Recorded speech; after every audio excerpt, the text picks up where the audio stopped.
Understanding our environment. After studying this chapter, you should be able to 1.1 Explain what environmental science is, and how it draws on different kinds of knowledge. 1.2 Identify some early thinkers on environment and resources, and contrast some of their ideas. 1.3 Describe sustainable development and its goals. 1.4 Explain core concepts in sustainable development. 1.5 Identify ways in which ethics and faith might promote sustainability and conservation. Working together, we have proven that sustainable development is possible, that reforestation of degraded land is possible, and that exemplary governance is possible when ordinary citizens are informed, sensitized, mobilized and involved in direct action for their environment. Wangari Maathai, winner of 2004 Nobel Peace Prize. Sustainable Development Goals for Kibera. The idea of sustainable development is that we can improve well-being for poor populations, including reducing severe poverty, while maintaining or improving the environment on which we depend. These goals might seem contradictory, but increasing evidence shows that they can go together. In fact, as our resource consumption and population grow, it is increasingly necessary that they go together. Starting in 2016, the United Nations launched a new program to promote 17 Sustainable Development Goals, including access to education, health care, a safe natural environment, clean water, and other priorities, as well as conserving biodiversity and slowing climate change. Are all these goals possible? Perhaps the greatest test case of this question is in fast-growing urban settlements of the developing world. One of the largest of these is a slum known as Kibera in Nairobi, Kenya. Every week, some 2,500 people arrive in Nairobi, drawn by hopes for better jobs and education. The city cannot build housing fast enough for this influx. Nor can it provide sanitary sewage, safe water systems, electric power, or other services. New arrivals build informal neighborhoods on the margins, using whatever materials are available to construct simple shelters of mud, brick, and tin roofing. Kibera is the largest of about 200 such settlements in Nairobi. These are home to over 2.5 million people, around 60% of the city's population. Kibera grew on lowlands along the Nairobi River, in an area prone to flooding that periodically inundates houses and muddy informal streets. Because there is no system for managing sewage or garbage, both end up in the river, often entering homes with flood waters. Much of the time, a fetid odor of decomposing waste fills the air, and plastic shopping bags and other debris fill the corners of roadways and buildings. Occupying degraded outskirts of large cities, neighborhoods like Kibera suffer from the pollution produced by wealthy neighborhoods, and also create their own pollution and health hazards. The city government has a complicated relationship with Kibera. The settlement provides much-needed housing, and residents contribute labor and consumer markets for growing businesses. But substandard housing is an embarrassment for city governments. Impoverished and unemployed populations turn to crime, even while they are the main victims of criminal activity. The city regularly tries to remove this and other slums, replacing them with modern housing, but the new flats are usually too expensive and insufficient in supply for the displaced residents. Similar settlements exist in many of the world's fast-growing urban areas: Rio de Janeiro, Manila, Lagos, Cairo, Mumbai, Delhi, and many others, because global processes drive the growth of these vast slums. Rural population growth reduces access to farmland. Forest destruction and soil degradation make traditional lifestyles difficult to maintain. Large landholders expand, displacing rural communities. Climate change threatens crop production. Declining water resources make farming difficult, and farmers are driven to the city. In striving to enter the middle class, residents of Kibera also increase their environmental impacts. As they succeed, they consume more material goods, more energy, more cars and fuel, and electronics. All of these expand the environmental footprint of residents. On the other hand, the per capita energy and resource consumption of most Kibera residents is vanishingly small compared to consumption of their wealthy neighbors, who may have multiple cars and large houses, many appliances, and rich diets. The global challenge of sustainable development is to find ways to improve the lives and the environment of people everywhere, including those in Kibera and other informal settlements. Slum residents have energy and ideas and are eager to improve the lives of their children, like people everywhere. Environmental science is a discipline that seeks to understand both the natural systems we depend on and the ways we exploit or steward those resources. Sustainable development is central to environmental science, as we seek to protect resources and also support human well-being. As you read this book, you'll consider many issues of environmental systems, stewardship, and resource use. Ideally, a better understanding of these issues can help us find ways to address them, both locally and globally. Figure 1.1 Sustainable Development Goals include access to education and electricity to study by at night.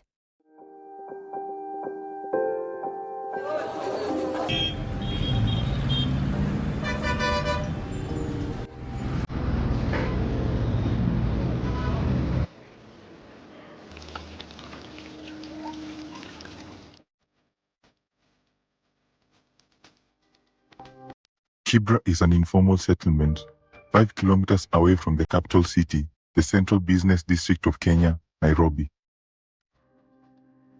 History has it that over 100 years ago, the area started as a remote military exercise ground for the British Army, King African Rifles (KAR), that comprised of Sudanese, Ugandan, and Congolese people known as the Nubi. The area is often wrongly identified as Kibera instead of Kibra due to the diverse dictions of the numerous ethnic groups of Kenya. The original accurate label of Kibra is derived from the Sudanese Arabic word for a bushy place or land of forest. The Nubi veterans and their families retired to the area as they couldn't settle in the native reserves set aside for indigenous ethnic groups of Kenya by the British colonial government. After independence, Kibra expanded when Africans were allowed to migrate to urban areas, leading to an influx of people from various ethnic communities drawn from Kenya's ethnic groups. Growth of the slum has been sustained by the rural-urban migration. In Kibra, there is evident social stratification where there are clear socio-economic and infrastructural differences.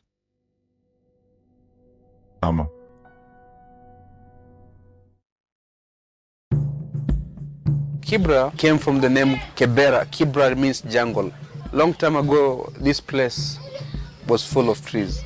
So people started coming in, they destroyed the trees. The word Kibra in Arabic from Nubians means jungle. But nowadays it's no longer the jungle, it's desert. The different villages have different characteristics based on socio-economic and infrastructural differences. Currently, the area described as Kibra sits on 550 acres, where the descendants of the ex-soldiers form a small minority. It is not clear how many people live here, but estimates put it between 0.4 million and 1 million. At the moment, the settlement is an unplanned residential area with acute problems of drainage, sanitation, and solid waste management. Kibera is a high populated area. We have a lower side and we have a higher side. The lower side, we have sewer line and rivers. So during rainy season, it's very bad because if you go to that area which is has like close to the river, it's much affected area and they cannot go anywhere because they cannot afford a house. My name is Margaret Atieno Ochieng. I am the deputy teacher of Kibera Primary School, that's a public school, and I've been working in this school for right around 11 years. Kibera Primary School is located within the heart of Kibera slums, one of the largest slums in Africa. The school has a population of 2,200 children, and the classes are very large. The number of children per class is between 75 and 90. And 37. So his addition has come to... My name is Charity Juma Otieno. I'm 11 years old. My favorite subject is science and mathematics and English. I want to go to the university and then I want to become a surgeon. My name is Kadusa War. I'm 12 years old. My favorite subject is mathematics and science. The big challenges are sometimes our parents do not have money to pay for our school fees. Sometimes Teacher Margaret pays for us. The children at Kibera Primary School face very many challenges at home, being that they come from the slums of Kibera with the conditions there. The environment is not good. First of all, they have the poverty. Poverty is actually like a disease to them because many cannot afford the basics. So they depend on the school to support some part of the basics like food, whereby now the school comes in the feeding program. We had water for some time, but somebody vandalized our water system. So you can imagine the school administration with over 2,000 children and no flowing water. You don't have tap water into the school. So keeping themselves hygienically clean is a big challenge. I was born in a family of teachers, and I believe that being a teacher is an inspiration right from inside. For the 28 years I've been teaching, I have taught in the slums of Mathare, slums of Majengo, and now slums of Kibera. And I always say, when I tell myself, I am where children need me most. And I know it is only education that I provide that changes the society.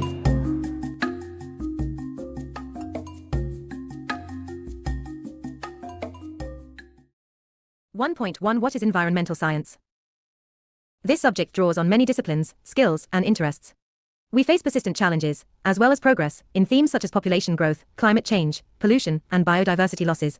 Ecological footprints are a way to estimate our impacts. Humans have always inhabited two worlds. One is the natural world of plants, animals, soils, air, and water that preceded us by billions of years and of which we are a part. The other is the world of social institutions and artifacts that we create for ourselves using science, technology, and political organization.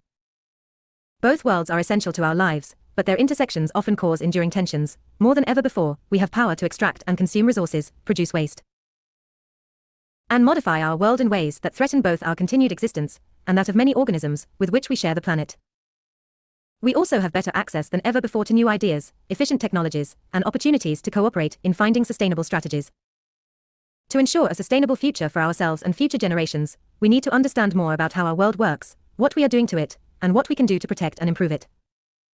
Environment can be defined as the circumstances or conditions that surround an organism or group of organisms, or the complex of social or cultural conditions that affect an individual or community.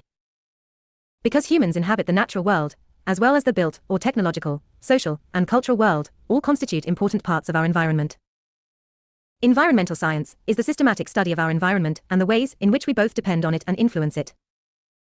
Environmental science is interdisciplinary, integrating natural sciences, social sciences, and humanities in a broad, holistic study of the world around us.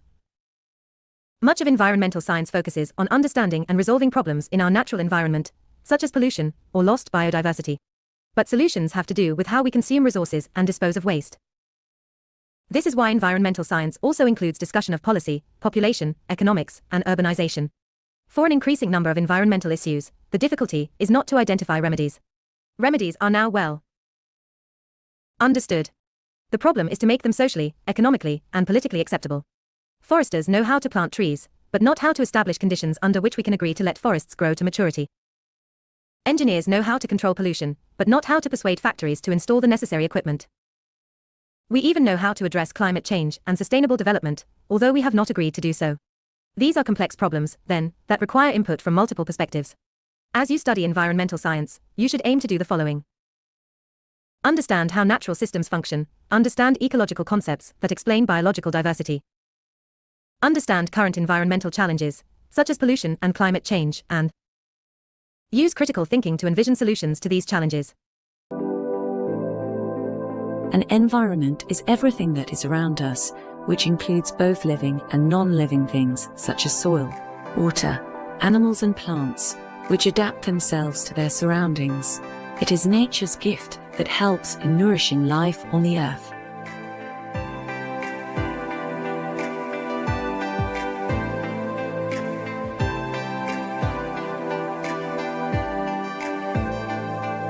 The environment plays an important role in the existence of life on the planet Earth. The word environment is derived from the French word environ, which means surrounding. Environment plays an important role in healthy living and the existence of life on planet Earth. Earth is a home for different living species, and we all are dependent on the environment for food, air, water, and other needs. Therefore, it is important for every individual to save and protect our environment.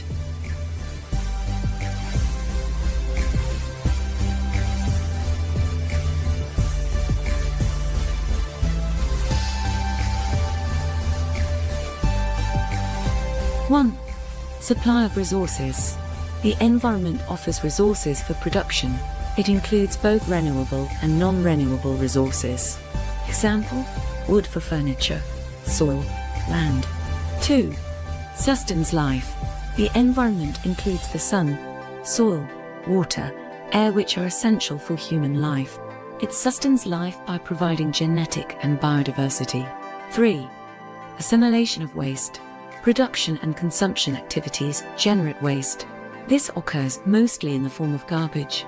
The environment helps in getting rid of the garbage. 4. Enhances quality of life. Environment enhances the quality of life. Man enjoys natural beauty like rivers, mountains, deserts. These add to the quality of life.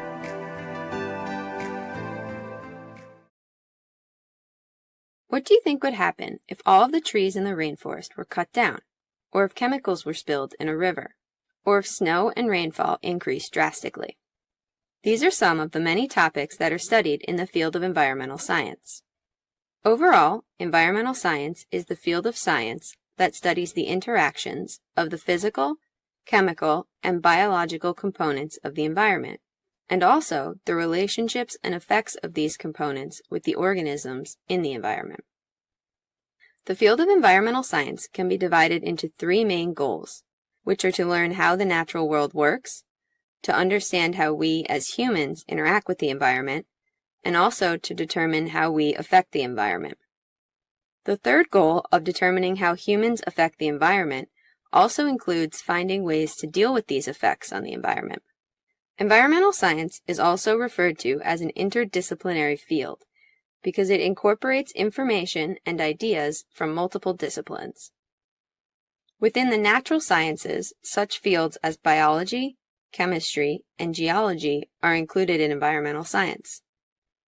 When most people think of environmental science, they think of these natural science aspects. But what makes environmental science such a complex and broad field is that it also includes fields from the social sciences and the humanities. The social science fields that are incorporated into environmental science include geography, economics, and political science. Philosophy and ethics are the 2 fields within the humanities that are also included in environmental science. By combining aspects of the natural sciences, social sciences, and the humanities, the field of environmental science can cover more concepts and also examine problems and topics from many different points of view. At this current time, the world around us is changing at a very rapid pace. Some changes are beneficial, but many of the changes are causing damage to our planet. The field of environmental science is a valuable resource for learning more about these changes and how they affect the world we live in. Let's examine a major change that is currently occurring and its relationship to environmental science. The large change is the dramatic increase in the number of humans on Earth. For most of human history, the population has been less than 1 million people, but the current population has skyrocketed in the human population. There has also been an increase in pressure on the natural resources and ecosystem services that we rely on for survival. Natural resources include a variety of substances and energy sources that we take from the environment and use. Natural resources can be divided into renewable and non-renewable resources. Renewable natural resources are substances that can be replenished over a period of time, such as sunlight, wind, soil, and timber. On the other hand, non-renewable natural resources are substances that are in finite supply and will run out. Non-renewable resources include minerals and crude oils. Due to the increase in the human population, natural resources are being used up at a more rapid rate than in the past. Although renewable natural resources can be replenished, when they are used too rapidly, they cannot be replenished fast enough to meet human demand. Even worse, when non-renewable natural resources are used too rapidly, they become closer to running out completely and being gone forever. Environmental science is about understanding where we live. In this course, you will examine processes in our physical environment, including factors affecting biological diversity, biological productivity, sources of earth resources and energy, and circulation of climate and of water resources. You will also consider the ways resource use, policy, and practices influence those environmental systems. But as you read, also remember that the systems we discuss are amazing and beautiful. Imagine you are an astronaut returning to Earth after a trip to the Moon or Mars. What a relief it would be to come back to this beautiful, bountiful planet after experiencing the hostile, desolate environment of outer space. We live in a remarkably prolific and hospitable world. Compared to the conditions on other planets in our solar system, temperatures on the Earth are mild and relatively constant. Plentiful supplies of clean air, fresh water, and fertile soil are regenerated endlessly and spontaneously by geological and biological cycles. Perhaps the most amazing feature of our planet is the rich diversity of life that exists here. Millions of beautiful and intriguing species populate the Earth and help sustain a habitable environment.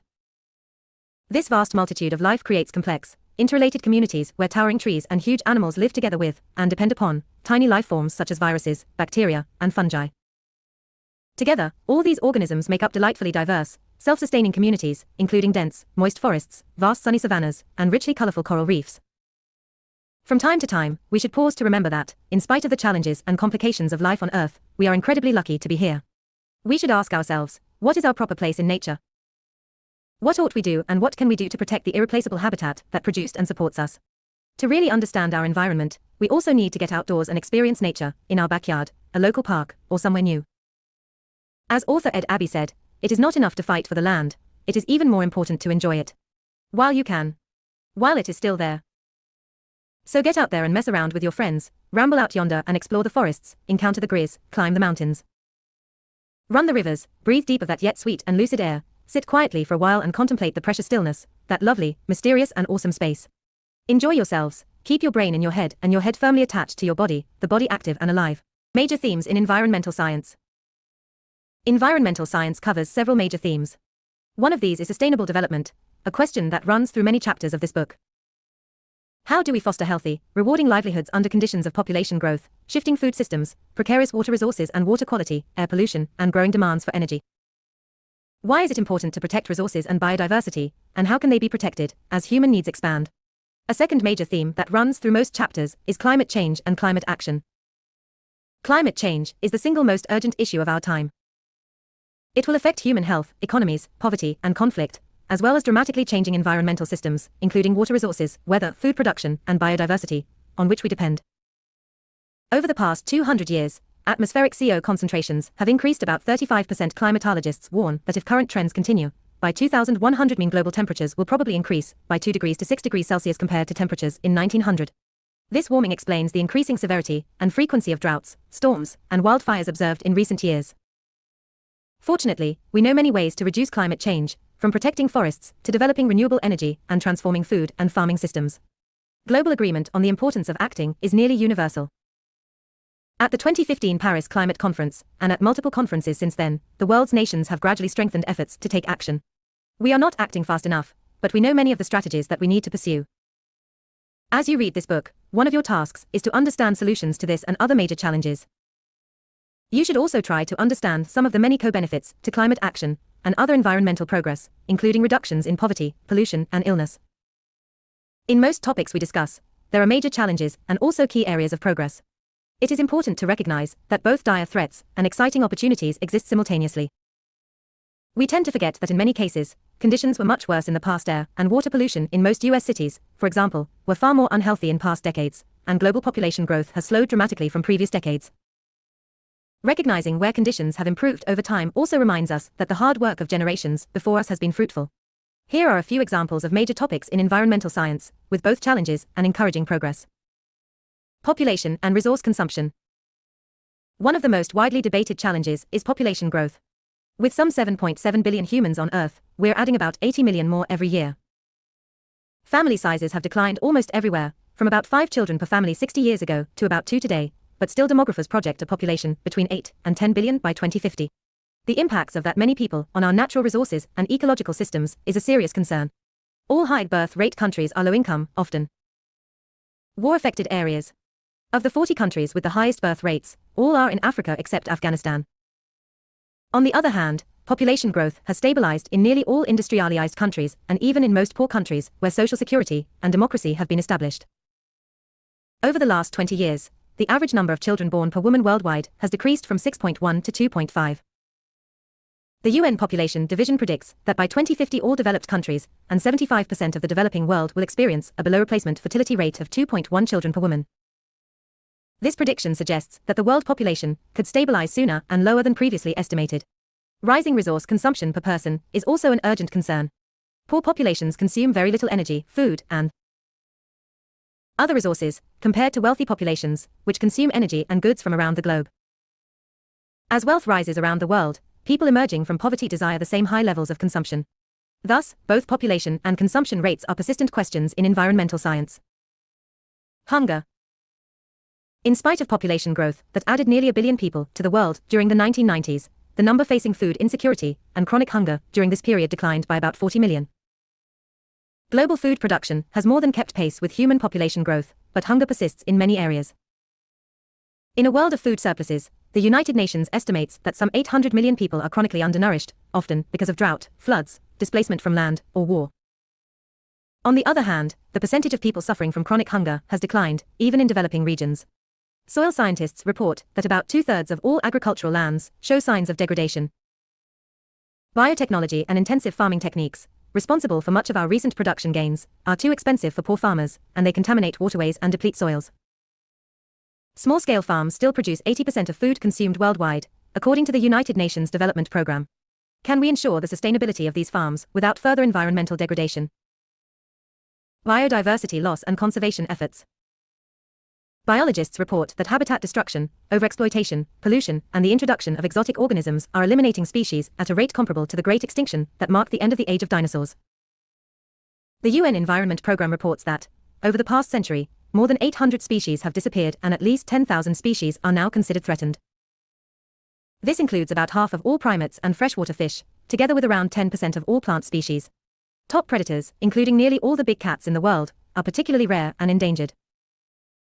At least half of the forests existing before the introduction of agriculture have been cleared, and much of the diverse, old growth, on which many species depend for habitat, is rapidly being cut and replaced by ecologically impoverished forest plantations. Despite ongoing losses, we are also finding ways to conserve resources and use them more sustainably. Restoration ecology has contributed to species monitoring and recovery. Improved monitoring of fisheries and networks of marine protected areas promote species conservation, as well as human development. Brazil, which has the largest area of tropical rainforests in the world, reduced forest destruction by nearly 2/3 during just half a decade of conservation-minded policy. In addition to protecting endangered species, forest conservation is necessary to stabilize our global climate. Nature preserves and protected areas have increased sharply, from about 7 million kilometers in 1990 to nearly 25 million kilometers in 2018, or around 12% of global land area. Marine preserves add another 33 million kilometers of designated reserves. Many of these areas are weakly protected, however, and rapidly expanding agriculture, forestry, mining, and urbanization make improved protection more critical than ever. Energy. How we obtain and use energy will determine our environmental future. Fossil fuels presently provide around 80% of the energy used in industrialized countries. These resources have transformed our society and economies, giving us unprecedented access to new opportunities and goods. But our dependence on these resources has grown unsustainably high. Acquiring and using these fuels causes air and water pollution, mining damage, shipping accidents, and political conflict. Fossil fuels are also non-renewable resources, with finite supplies, at least on a human time scale. Cleaner energy resources, including solar power, wind, geothermal, and biomass, are renewable. These, together with conservation, could give us cleaner, less destructive options if we invest appropriately. Cities and regions everywhere are investing in renewable energy sources in order to protect energy security, employment, and the climate. Rapidly developing countries have the capacity to make real progress. China leads the world in solar energy, wind turbines, and biogas generation, and developing countries are increasingly investing in renewable energy sources. Progress in photovoltaic production has helped prices for solar panels in the United States drop by from $20 per watt in the 1980s to less than 50 cents today. The price of solar and wind is now competitive with fossil fuels. The European Union has pledged to get 20% of its energy from renewable sources by 2020. Improved permitting, financing, and installation strategies have been almost as important as improved technology. The United Kingdom aims to cut carbon dioxide emissions by 60% through energy conservation and a switch to renewables. Denmark and Sweden aim to eliminate most fossil fuel uses by 2050. Pollution and environmental health. In developing areas, especially China and India, air quality has worsened dramatically in recent years. Over southern Asia, for example, satellite images recently revealed that a 3 kilometers thick toxic haze of ash, acids, aerosols, dust, and photochemical products regularly covers the entire Indian subcontinent for much of the year. At least 3 million people die each year from diseases triggered by air pollution. The United Nations estimates that, worldwide, more than 2 billion metric tons of air pollutants are emitted each year, and many of these pollutants travel worldwide. Mercury, pesticides, perfluorocarbons, and other long-lasting pollutants accumulate in Arctic ecosystems and native people after being transported by air currents from industrial regions thousands of kilometers to the south. And on some days, 75% of the smog and particulate pollution recorded in California can be traced to Asia. The good news is that we know how to control air pollution. Metals, dust, even greenhouse gases can be captured before they leave the smokestack. Most cities in Europe and North America are cleaner and healthier now than they were a half-century ago. Clean technology benefits the economy and saves lives. The question is how to ensure that pollution controls are used where they are needed. Water resources. Water may well be the most critical resource in the 21st century. Climate change is reducing irrigation supplies in many farming regions.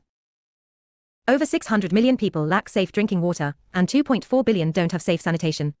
These figures are considerably better than 25 years ago, but polluted water and inadequate sanitation are estimated to contribute to illness in more than 1 billion people annually, and to the death of over 5 million children per year. About 40% of the world population lives in countries where water demands now exceed supplies, and the UN projects that by 2025 as many as 3/4 of us could live under similar conditions. Water shortages and drought are frequently blamed for displacement of climate refugees, who lack water for farming or basic subsistence. Health and quality of life have improved in many regions, however, as safer water supplies have lowered incidence of waterborne illnesses. These and other infectious diseases have declined, while life expectancy has nearly doubled, on average. Since 1990, more than 800 million people have gained access to improved water supplies and modern sanitation. Information and education. Education, especially for girls, is now recognized to be the most powerful strategy for slowing population growth and reducing child mortality. In this and many other cases, increasing access to education and information are transforming lives around the world. Rates of illiteracy are falling in many areas, including very poor regions. Because so many environmental issues can be fixed by new ideas, technologies, and strategies, expanding access to knowledge is essential to progress. The increased speed at which information now moves around the world offers unprecedented opportunities for sharing ideas. Developing countries may be able to avoid the mistakes made by industrialized countries and grow with new, efficient, and environmentally sustainable technologies. Quantitative reasoning. In the ecological footprint discussion, examine figure 1.7. Which factor shown has the largest effect? The second largest. Which has the smallest? Can you explain the idea of a global hectare? Finally, which factor has increased the most since 1963? Think of a parent or grandparent who was an adult in 1963. In what ways was his or her energy use different from yours? Why? What do you think? Calculating your ecological footprint. Can the Earth sustain our current lifestyles? Will there be adequate natural resources for future generations? These questions are among the most important in environmental science today. We depend on our environment for food, water, energy, oxygen, waste disposal, and other life support systems. For resource use to be sustainable, we cannot consume them faster than nature can replenish them. Degradation of ecological systems ultimately threatens everyone's well-being. Although we may be able to overspend nature's budget temporarily, future generations will have to pay the debts we leave behind. To calculate your debts, you need a good accounting system. Organizations such as Redefining Progress provide tools to calculate an ecological footprint, a measure used to quantify the demands placed on nature by individuals or by nations.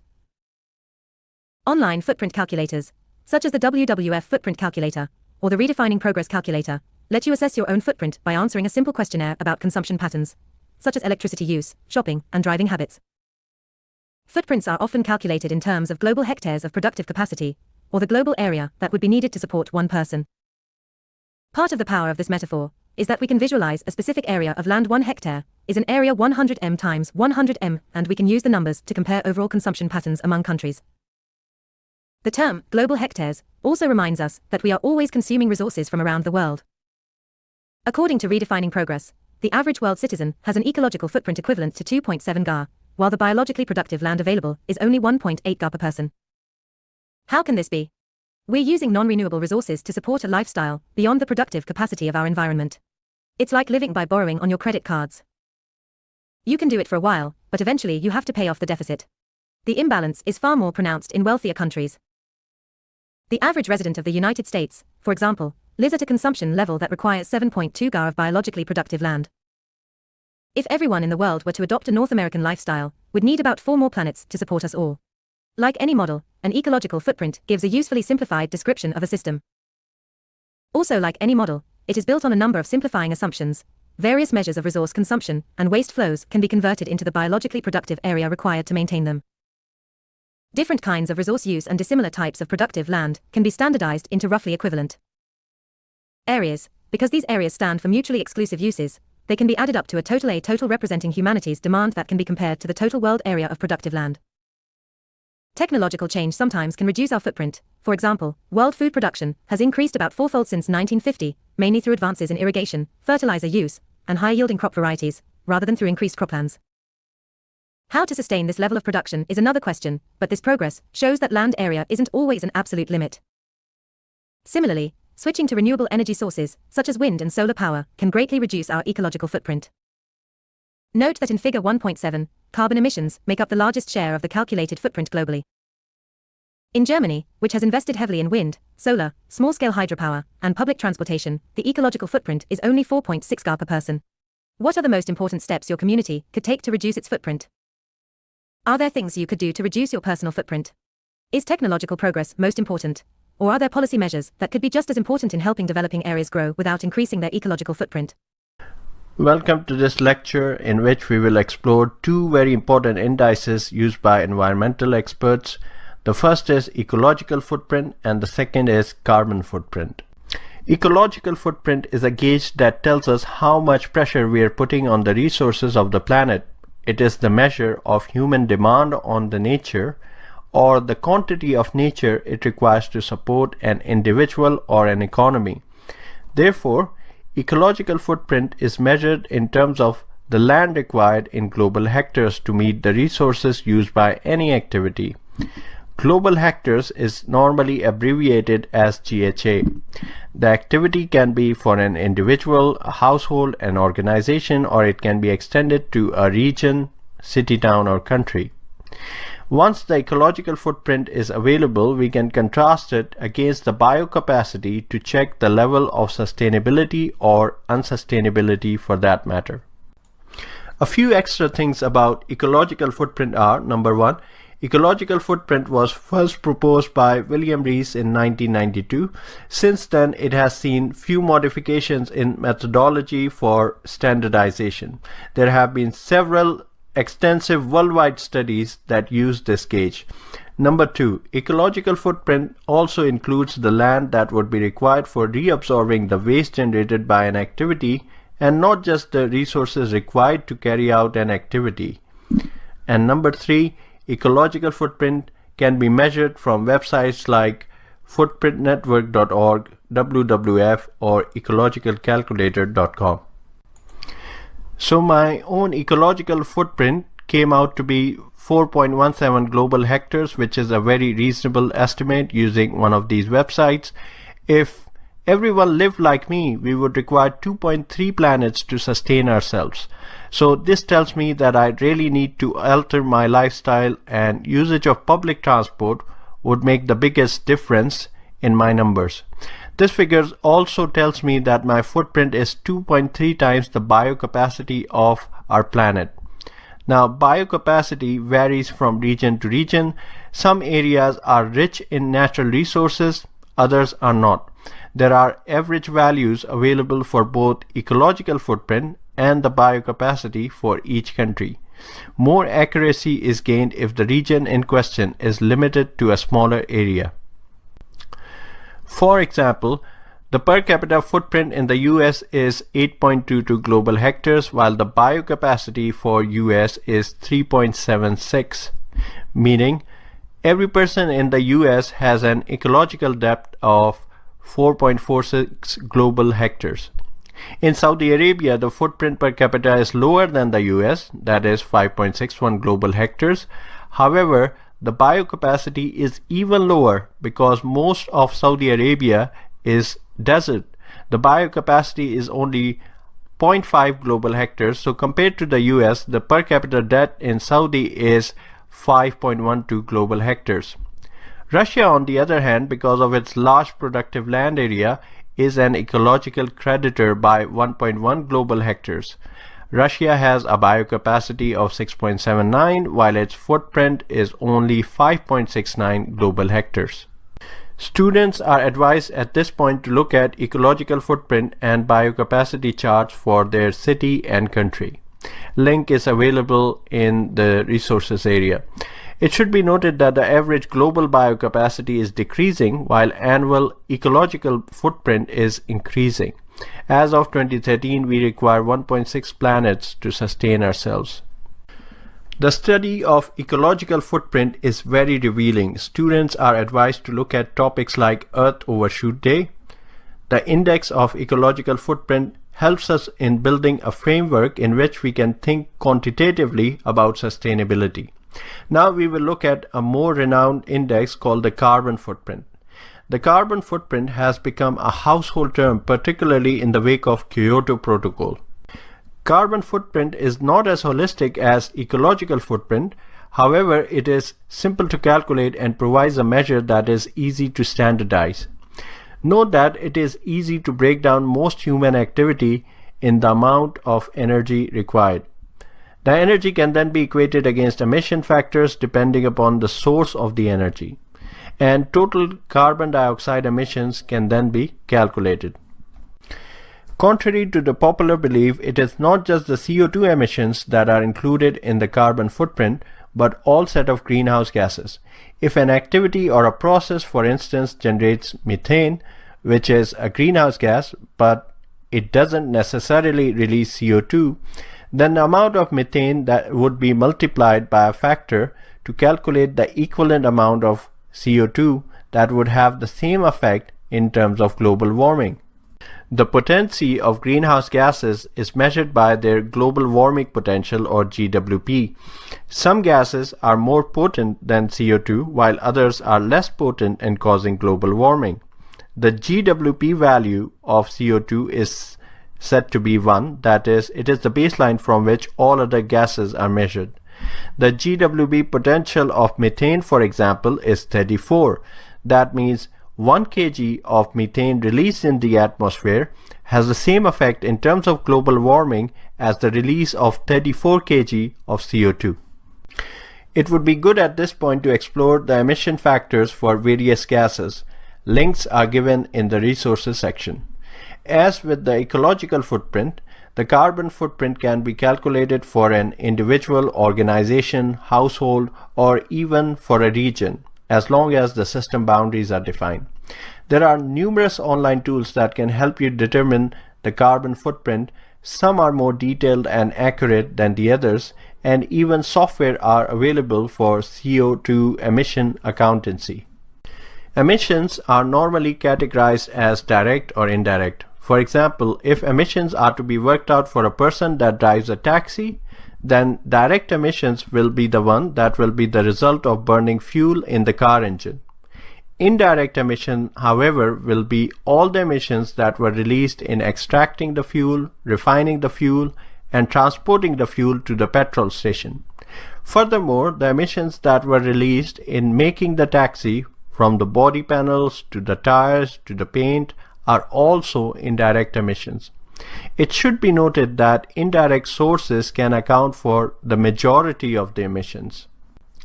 Carbon footprint is one of the many environmental footprints, including water, land, and ecological footprint, that has come to prominence because of its connection to global warming. Once the carbon footprint for any organization is known, steps can be taken to reduce it by focusing on the largest sources first, or in other words, by focusing on emission hotspots. Just like carbon sources, there are also carbon sinks. For example, CO2 can be reabsorbed from the atmosphere by plants and trees, and therefore forests and large-scale plantation act as carbon sinks. Furthermore, CO2 can be sequestered in depleted oil wells. It can also be reabsorbed from the atmosphere by using bioreactors to produce algae. To inhibit pollution and to incentivize emission saving, government-backed scheme called cap and trade, or emission trading, was formulated. Since its launch, the cap and trade market has grown over $40 billion. Emissions trading market has fluctuated and has been criticized at times for favoring the polluters because of creative accounting practices. Nonetheless, for cap and trade market to work, carbon emissions have to be accounted, and therefore there is a lot of work in this area that will grow in the future. Section Review. 1. Why is population an important question in environmental science? In what ways is population less of a problem than in earlier years? 2. In what ways is pollution still a problem? Has it improved? Why? 3. What is an ecological footprint? 1.1 Introduction. What is an environment? How do we define it in the context of human beings? Environment can either be conditions that surround an organism or group of organisms, complex of social or cultural conditions that affect an individual or community. 1.1 Introduction. Environmental science. Relatively recent field. Interdisciplinary. What fields of study are involved in environmental science? Environmental science is the systematic study of our environment, as well as our proper role in it. Is a mission-oriented field. Example: how can we implement green energy solutions? Challenges. There are often solutions to environmental issues, but how do we make them acceptable? Socially, economically, politically acceptable. Example: convincing a small rural community in India to conserve tigers. Challenges. Current conditions. Human population is greater than 8.1 billion. Adding 80 million each year. 9.7 in 2050. 10.4 in 2080s. How will this impact the world globally? Current conditions. Climate change. Burning of fossil fuels releases CO2. Global rise in temperature by 3.6 to 12.8 degrees Fahrenheit by 2100. Example: global sea ice reduction. What global impacts could this create? Food. 2/3 of agricultural lands show sign of degradation. 828 million people are chronically undernourished as of 2021. Intensive farming is expensive and leads to pollution. Current conditions. Water. According to UNICEF and WHO, 2.2 billion do not have safely managed drinking water. 4.2 billion do not have managed sanitation services. Waterborne pathogens are a leading cause of infant mortality worldwide. Above, pollution in the Ganges River in India. More than 650 million people live along the Ganges River basin and depend on it as a source of water. Current conditions. Energy. Fossil fuels supply 80% of energy. Air and water pollution, mining damage. Shipping accidents, geopolitics. May place limits on use of these resources. Current conditions. Air pollution. Air quality has worsened dramatically in many areas. Developing nations suffer from little or no regulation. 3.2 million deaths per year. No longer a local problem. Pollutants transported by air currents. Current conditions. Biodiversity. Species are being lost at a rapid rate, comparable to extinction rate at the end of the Cretaceous period. 800 species extinct or disappeared, and 10,000 threatened. 1/2 of all freshwater fish and primates. 10% of all plants lead to bird and butterfly decline by 50 to 75%. Nearly all big cats are rare and endangered. 1/2 of all forests lost since advent of agriculture. Example: biodiversity loss worldwide. Above, percent of species lost or converted by humans. Signs of hope. Progress has been made on many fronts. Population and pollution, 1970s U.S. Clean Water Act and Clean Air Act, Safe Drinking Water Act. Health, many diseases like polio and smallpox eradicated, waterborne pathogens rare in U.S. Access to current information, expanding access to knowledge is essential to progress. Habitat conservation, 30% of U.S. set to be conserved by 2030, 51% of Amazon rainforest is conserved. Renewable energy, example: cost of solar panels down from $76 in 1970 to 36 cents in 2022. International cooperation, examples like Kyoto Protocol, Paris Accord, etc. 1.2 Where do our ideas about our environment come from? Utilitarian conservation seeks to protect useful resources. Wilderness preservation aims to preserve wilderness for aesthetic, intellectual, or philosophical value. Modern environmental movements have formed to fight pollution, injustice, and poverty. Debates about human misuse of nature have a long history. Plato complained in the 4th century BCE that Greece once had been blessed with fertile soil and clothed with abundant forests of fine trees. After the trees were cut to build houses and ships, however, heavy rains washed the soil into the sea, leaving only a rocky skeleton of a body wasted by disease. Springs and rivers dried up, and farming became all but impossible. Many classical authors regarded Earth as a living being, vulnerable to aging, illness, and even mortality following the devastation of forest clearing, soil degradation, and other activities. Some of the earliest scientific studies of environmental degradation were carried out in the 18th century by French and British colonial administrators. These administrators, some of whom were trained scientists, observed rapid soil loss and drying wells that resulted from intensive colonial production of sugar and other commodities. These early conservationists observed and understood the connection between deforestation, soil erosion, and local climate change, so they recognized that environmental stewardship was an economic necessity. The pioneering British plant physiologist Stephen Hales, for instance, suggested that conserving green plants preserved rainfall. His ideas were put into practice in 1764 on the Caribbean island of Tobago, where about 20% of the land was designated as reserved in wood for rains. Similarly, Pierre Poivre, an early French governor of Mauritius, an island in the Indian Ocean, was appalled at the environmental and social devastation caused by destruction of wildlife and the felling of ebony forests on the island by early European settlers. In 1769, Poivre declared that 1/4 of the island was to be preserved in forests, particularly on steep mountain slopes and along waterways. Mauritius remains a model for balancing nature and human needs. Its forest reserves shelter a larger percentage of its original flora and fauna than most other human-occupied islands. Current ideas have followed industrialization. Many of our current ideas about our environment and its resources were articulated by writers and thinkers in the past 150 years. Although many earlier societies had negative impacts on their environments, recent technological innovations have greatly accelerated our impacts. As a consequence of these changes, different approaches have developed for understanding and protecting our environment. We can divide conservation history and environmental activism into at least 4 distinct stages: pragmatic resource conservation, moral and aesthetic nature preservation, the growing concern about health and ecological damage caused by pollution, and global environmental citizenship. Each era focused on different problems and each suggested a distinctive set of solutions. These stages are not necessarily mutually exclusive, however. Ideas from all these stages persist today, shaping our ideas and priorities about environmental resources and conservation. But it is useful to associate these ideas with particular stages in history that inspired their widespread adoption. Stage 1. Resource waste-inspired pragmatic, utilitarian conservation. Many historians consider the publication of Man and Nature in 1864 by geographer George Perkins Marsh as the wellspring of environmental protection in North America. Marsh, who also was a lawyer, politician, and diplomat, traveled widely around the Mediterranean as part of his diplomatic duties in Turkey and Italy. He read widely in the classics and personally observed the damage caused by the excessive grazing by goats and sheep and by the deforestation of steep hillsides. Alarmed by the wanton destruction and profligate waste of resources still occurring on the American frontier in his lifetime, he warned of its ecological consequences. Largely as a result of his book, national forest reserves were established in the United States in 1873 to protect dwindling timber supplies and endangered watersheds. Among those influenced by Marsh's warnings were President Theodore Roosevelt and his chief conservation advisor, Gifford Pinchot. In 1905, Roosevelt, who was the leader of the populist, progressive movement, moved the Forest Service out of the corruption-filled Interior Department into the Department of Agriculture.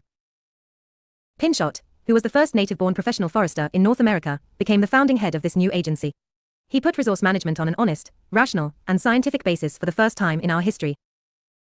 Together with naturalists and activists such as John Muir, William Brewster, and George Bird Grinnell, Roosevelt and Pinchot established the framework of our national forest, park, and wildlife refuge systems, past game protection laws, and tried to stop some of the most flagrant abuses of the public domain. The basis of Roosevelt's and Pinchot's policies was pragmatic utilitarian conservation. They argued that the forests should be saved not because they are beautiful or because they shelter wild creatures of the wilderness, but only to provide homes and jobs for people. Resources should be used for the greatest good, for the greatest number for the longest time. There has been a fundamental misconception, Pinchot said, that conservation means nothing but husbanding of resources for future generations. Nothing could be further from the truth. The first principle of conservation is development and use of the natural resources now existing on this continent for the benefit of the people who live here now. There may be just as much waste in neglecting the development and use of certain natural resources as there is in their destruction. This pragmatic approach still can be seen today in the multiple use policies of the Forest Service.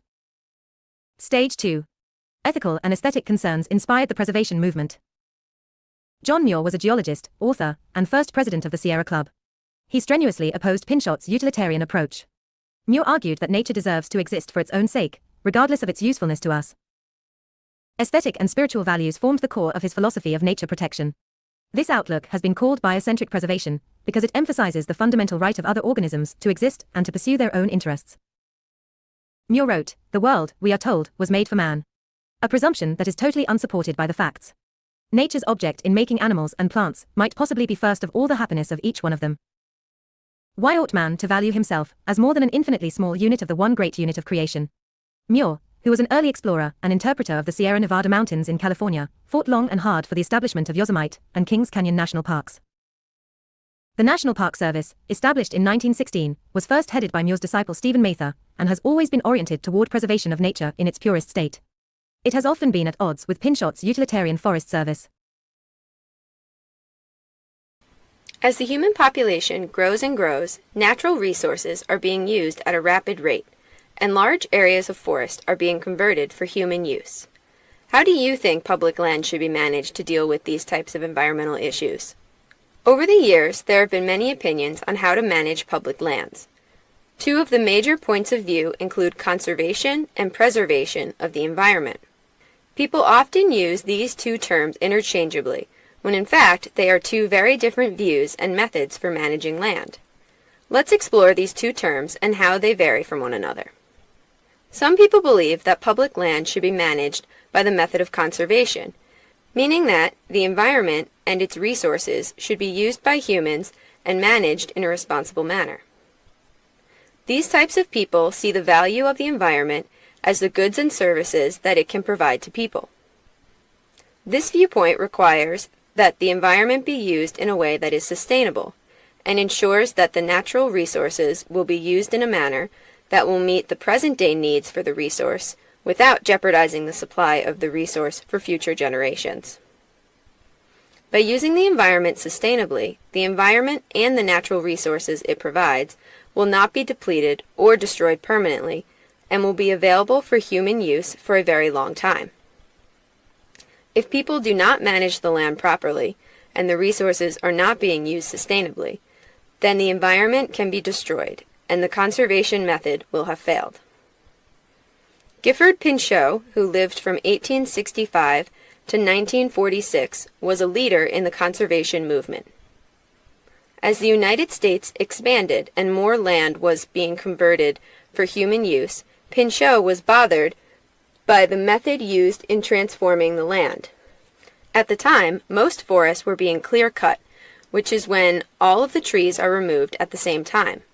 Pinchot did not like this method because he saw the forests as a valuable resource of timber and thought that it should be managed in a way that enabled human development of the land, but also ensured use of the natural resources. He later founded the organization that would become the U.S. Forest Service, and served as chief of the organization while Theodore Roosevelt was president. While Pinchot was in charge, the federal government adopted the conservationist method for managing land and drastically increased the amount of land managed by the government. On the other side of the argument of how to effectively manage public land are the preservationists. The method of preservation is much stricter than the conservationist approach. Under preservation of the environment, lands and their natural resources should not be consumed by humans and should instead be maintained in their pristine form. Preservationists believe that humans can have access to the land, but should only utilize it for its natural beauty and inspiration. They think that the value of the land is not what you can use from it, but instead that land has an intrinsic value, meaning that it is valuable in itself simply by existing. One of the most famous preservationists in U.S. history is John Muir. John Muir was a Scottish immigrant who lived from 1838 to 1914 and had a large admiration for California's Yosemite Valley. Similarly to Gifford Pinchot, Muir was motivated by the deforestation and destruction of land as the human population moved west across the country. Muir was a strong advocate for the complete protection of land and believed that people should only use the environment for enjoyment and not as a resource for goods. Muir was involved in the creation of the Sierra Club in 1892, which is an environmental organization that advocates for the preservation and protection of public lands. In 1935, pioneering wildlife ecologist Aldo Leopold bought a small, worn-out farm in central Wisconsin. A dilapidated chicken shack, the only remaining building, was remodeled into a rustic cabin. Working together with his children, Leopold planted thousands of trees in a practical experiment in restoring the health and beauty of the land. Leopold argued for stewardship of the land. He wrote of the land ethic, by which we should care for the land, because it's the right thing to do as well as the smart thing. Conservation, he wrote, is the positive exercise of skill and insight, not merely a negative exercise of abstinence or caution. The shack became a writing refuge and became the main focus of a Sand County Almanac, a much-beloved collection of essays about our relation with nature. In it, Leopold wrote, "We abuse land because we regard it as a commodity belonging to us. When we see land as a community to which we belong, we may begin to use it with love and respect." Alright, in this video we'll be introducing an environmental ethic called the land ethic.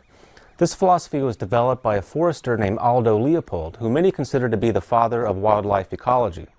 Before Leopold, forestry was mainly concerned with serving human interests. As a young forester, Leopold himself subscribed to this philosophy, but later on a deeply moving experience that he had changed his view. He describes this experience in a book, A Sand County Almanac. So he and some other foresters were eating lunch on a rimrock when all of a sudden they saw a wolf and her pups crossing the river below. When the wolves reached the shore, the foresters began shooting them down. Leopold describes what happened next. This is what he says in his book. He says, "We reached the old wolf in time to watch a fierce green fire dying in her eyes. I realized then and have known ever since that there was something new to me in those eyes, something known only to her and to the mountain.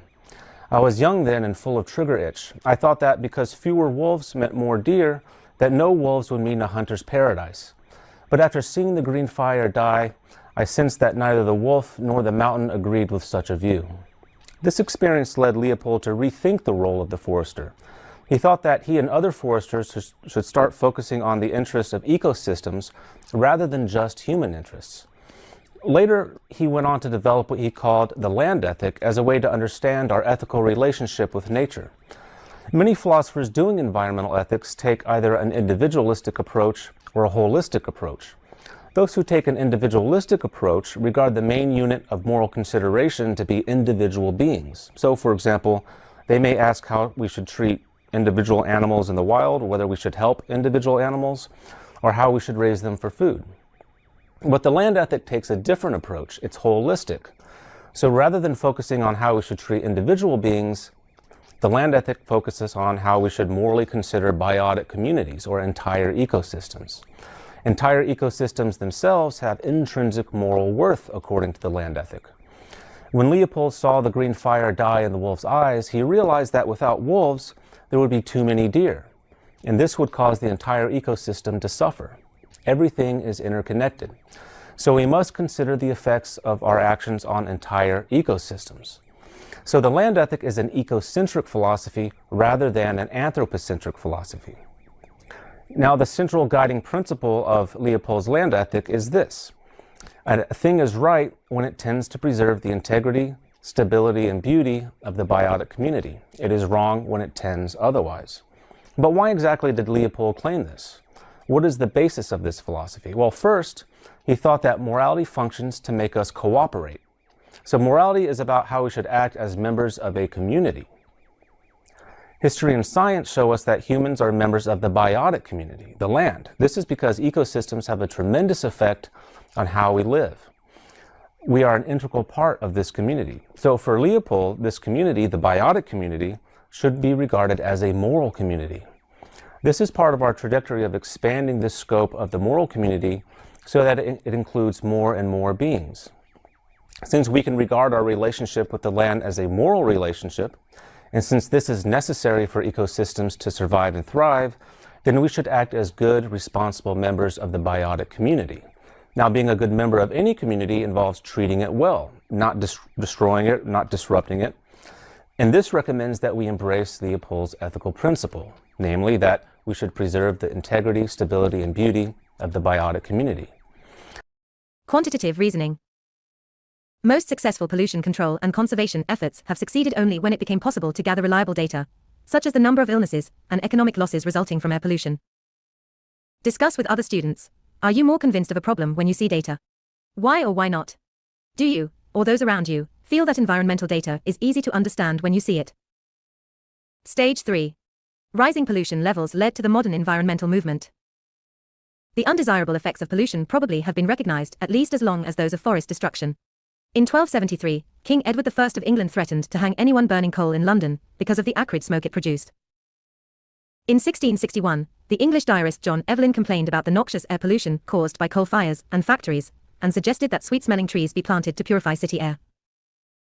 Increasingly dangerous smog attacks in Britain led in 1880 to the formation of a National Fog and Smoke Committee to combat this problem. The tremendous industrial expansion during and after the Second World War added a new set of concerns to the environmental agenda. Silent Spring, written by Rachel Carson and published in 1962, awakened the public to the threats of pollution and toxic chemicals to humans as well as other species. The movement she engendered has been called modern environmentalism, with concerns that include both environmental resources and pollution. Like many environmentalists, Carson was concerned with the ways pollution simultaneously endangered human health and the survival of other species. In wartime, insect-borne diseases could kill more people than bullets. That was until World War II, when a new miracle insecticide called DDT was sprayed by the Allied forces. It wiped entire fields of malaria-bearing mosquitoes and typhus-bearing fleas, clearing the way for troops. When the war was over, DDT became a boon to farmers. It improved crop yields as never seen before, but a best-selling writer realized that this had unforeseen consequences.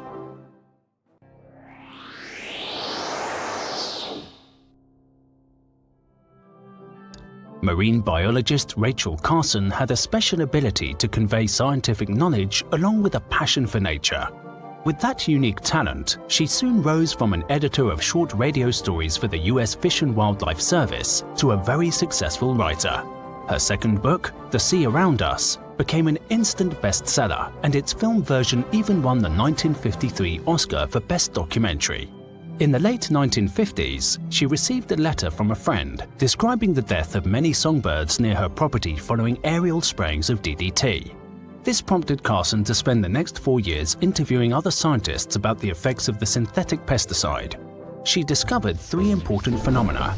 First, DDT kills all sorts of animals when it is sprayed, not just pests. So it should be called a biocide, not a pesticide. Second, it doesn't dissolve in water and persists in the environment for years, so it weakens ecosystems. And third, DDT enters the food chain by accumulating in fatty tissue. So it affects human health, potentially causing cancer and genetic damage. Carson published her findings in Silent Spring, a book that shook the public's conscience.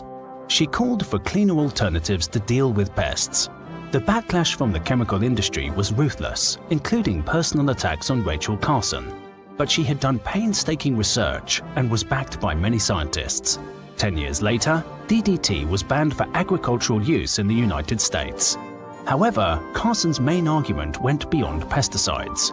She advocated for vigilance of our impact on ecosystems and started a worldwide environmentalist movement that is not just based on emotions, but also on facts.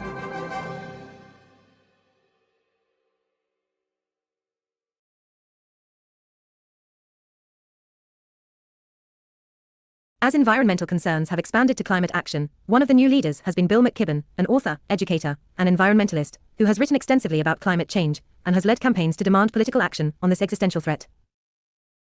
As scholar in residence at Middlebury College, he worked with a group of undergraduate students to create an organization that has sponsored thousands of demonstrations around the world to raise public awareness about climate change. The group, which sparked actions for fossil fuel divestment in many campuses and communities, has been widely praised for its creative use of social media and public organization. McKibben led the opposition to the Keystone XL pipeline project, which was designed to transport crude oil from Alberta's tar sands to export terminals in Texas. Many pipeline protests since then have helped push for alternatives to oil and gas. Our fight against climate change is a battle over power. But not only the kind of power that runs our cars or keeps our buildings warm. We need to take back the power that the fossil fuel industry has over society. Fossil fuel companies are the wealthiest and most powerful corporations on the planet, and their core business model threatens all of us. For decades, they have corrupted our governments, ravaged our planet, and treated the atmosphere like an open sewer. while the impacts of climate change devastate the people who've done the least to cause the problem.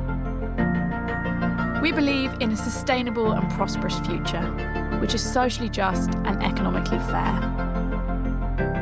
Our mission is to inspire, train and mobilise people to bring power back to citizens and create a thriving global movement. To put the heat on the fossil fuel industry, drive our leaders to act and create the climate solutions the world needs. We will confront the power of the fossil fuel industry, dismantling their social licence and stopping their projects on the ground. We will also continue to work locally with communities affected, supporting those responding to climate disasters and working to promote investment towards community-based sustainable initiatives and renewable energy projects. We will keep targeting and pressuring local and national governments to take action on reducing emissions. But we need everybody. No matter where you live, there are ways to plug in. Whether it's joining our campaigns online, organising for climate action in your community, or joining a mass mobilisation to move beyond fossil fuels and to a clean energy future. There's room for everyone in this growing movement. Together, we can create a new kind of power. Join us.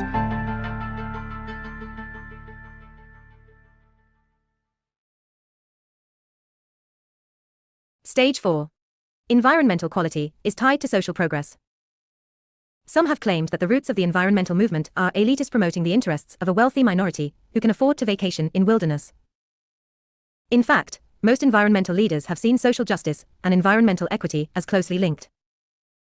Gifford Pinchot, Teddy Roosevelt, and John Muir all strove to keep land and resources accessible to everyone at a time when public lands, forests, and waterways were increasingly controlled by industrial interests, especially railroad, mining, and logging companies. The idea of national parks, one of our principal strategies for nature conservation, is to provide public access to natural beauty and outdoor recreation.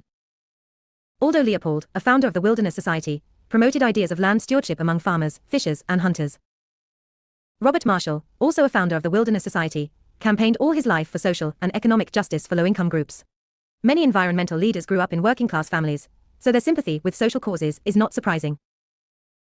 Issues of social justice are increasingly central to discussions of sustainability and environmental policy. Anthony Capel Van Jones is one who has spoken powerfully for social and environmental progress, helping to bring visibility to the power that people of color can have in environmental action. As both a social justice and environmental activist, Jones has fought poverty and racial injustice by creating hundreds of thousands of green-collar jobs, installing solar systems, and upgrading the energy efficiency of millions of American homes.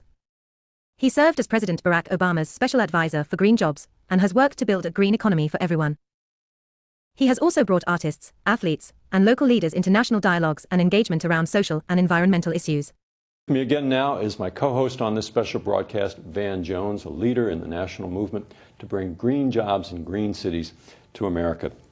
Van, we just heard at the end of that last out cue on the documentary, Rick Piltz, the whistleblower, talking about the Bush administration's censoring of climate documents and saying that's not any way to run a country. Some of you, I think, have a different idea about how to run the country. Why don't you tell us about what's going on and some of the activism that is happening now at a very fast clip on climate issues? Well, I tell you what, elections have consequences, and they can be very good. With the new majority in Congress right now, there is a much more passion about doing something on climate change. I think it's very good for the country.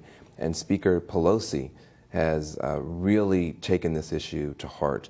We had an opportunity to meet with her, and we talked to her about the fact that you got to think this thing all the way through now.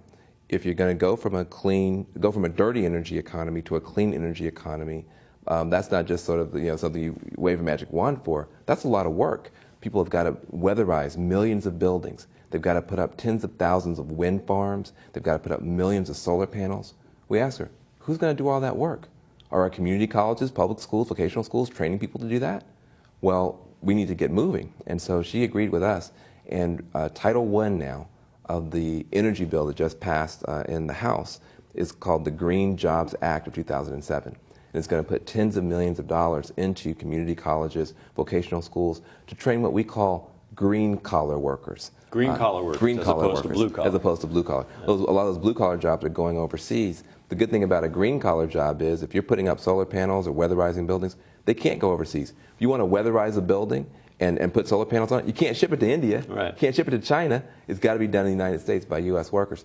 So what we're excited about is that we're now beginning to retool the workforce to be ready for the jobs of the future, to make sure that we actually do have that clean and green economy that we need to beat global warming, but also to move the needle on poverty and create more economic opportunity in the country. And so this is part of the larger energy bill that's going to be fought out this fall in Congress. Yeah, the president unfortunately has already said he's going to veto the entire energy package. So it's going to take a lot of courage on the part of the Congress to override that veto. We can't afford to wait another year, another 2 years to have a sane energy policy in the country. And what we're happy about is Speaker Pelosi for the first time made sure that there are going to be green pathways out of poverty for people as you start to hook more people who don't have jobs right now into this green economy, into this clean energy economy. So connecting the fight against poverty and the fight for good paying jobs with the fight for a clean environment. Is anybody else involved in that now on Capitol Hill? Yes, you know, we can. The thing about it is, you know, you look at this kind of stuff. It is very depressing. It's very sobering. But the thing about people in this country is, you put a big problem in front of Americans, and people are going to automatically start saying, "What can we do about it? Let's come up with a big solution." There's something called the Apollo Alliance that says, you know, we can fight global warming, pollution, and poverty too by creating millions of clean energy jobs. I've been a part of the Apollo Alliance, and proudly so, for a long time. They're now getting a big hearing.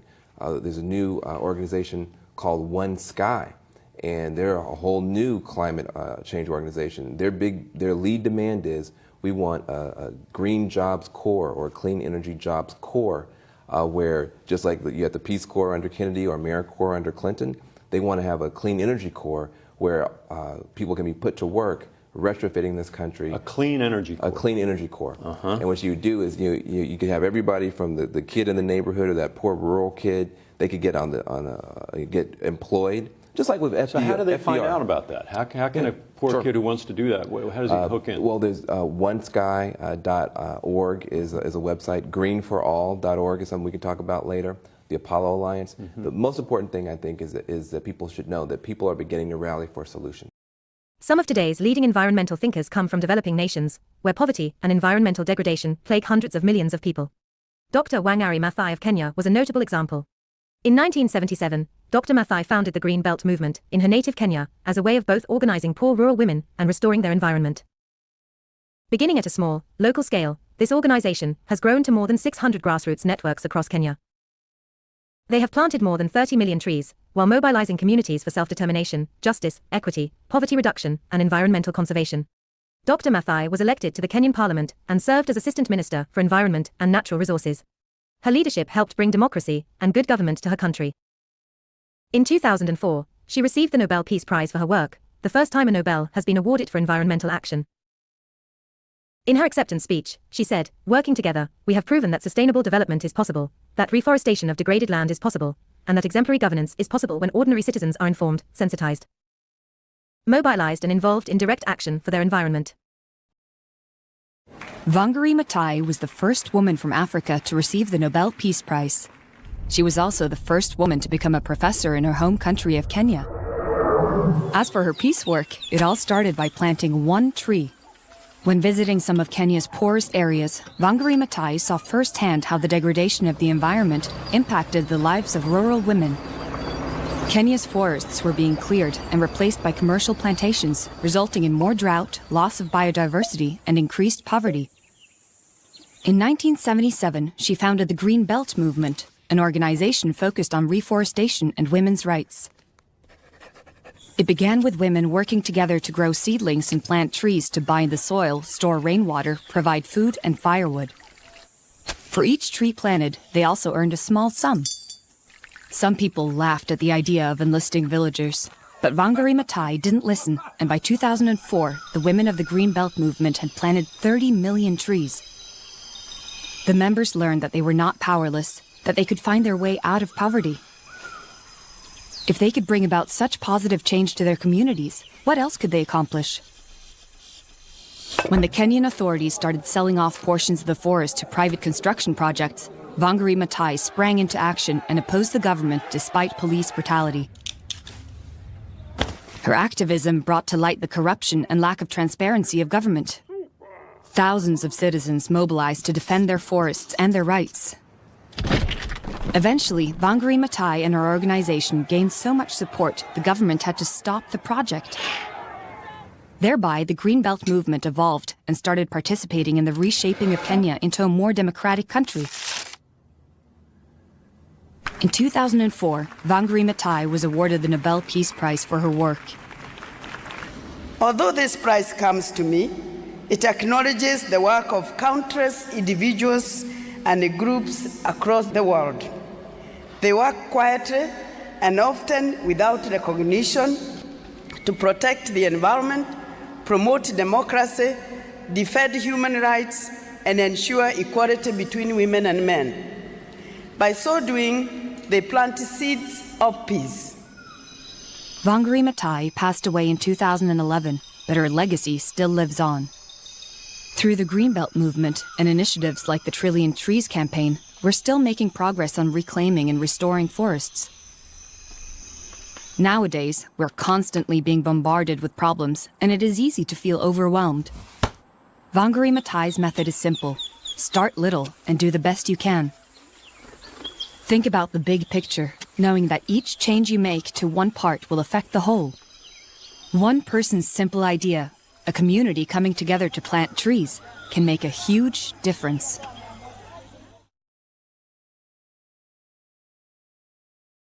Photographs of the Earth from space provide a powerful icon for the fourth wave of ecological concern, which might be called global environmentalism. These photos remind us how small, fragile, beautiful, and rare our home planet is. We all share a common environment at this global scale. As our attention shifts from questions of preserving particular landscapes, or preventing pollution of a specific watershed or airshed, we begin to worry about the life support systems of the whole planet. A growing number of Chinese activists are part of this global environmental movement. In 2006, Yu Xiaogang was awarded the Goldman Prize, the world's top honor for environmental protection. Yu was recognized for his work on Yunnan's Lashi Lake, where he brought together residents, government officials, and entrepreneurs to protect wetlands, restore fisheries, and improve water quality. He also worked on sustainable development programs, such as women's schools and microcredit loans. His leadership was instrumental in stopping plans for 13 dams on the Nu River.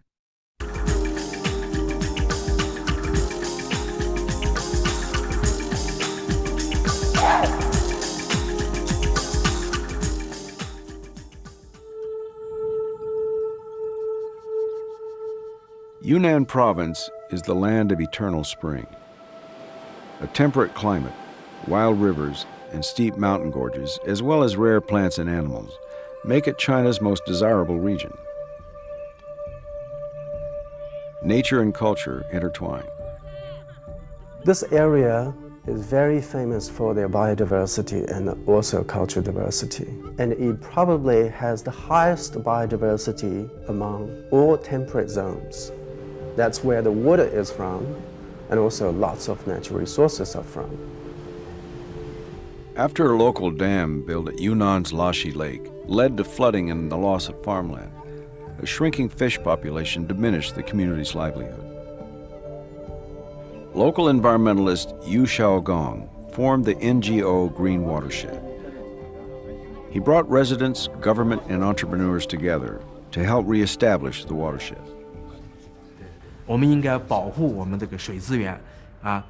We must protect our water resources, and the best way to protect them is to safeguard our rivers, lakes, and sea, and also make them a living part of our ecological system.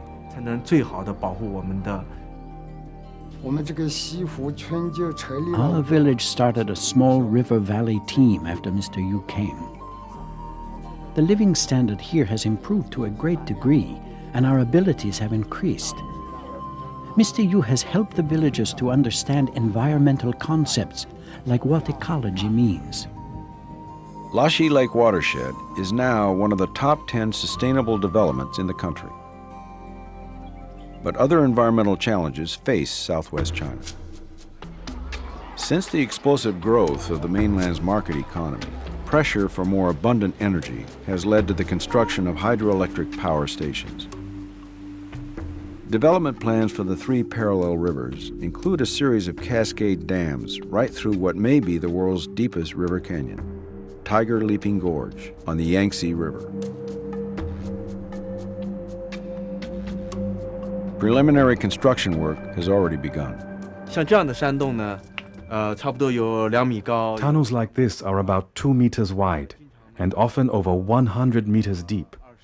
The holes are drilled in the rock to decide whether the mountain is suitable to build a dam upon.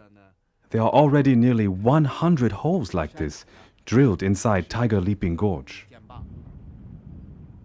Many feel that dams on any of the 3 parallel rivers would cause irreversible harm to the ecosystem and the culture. To illustrate this, in 2003, Yu bussed a group of citizens to where the huge Manwan Dam on the Mekong River had displaced and impoverished thousands.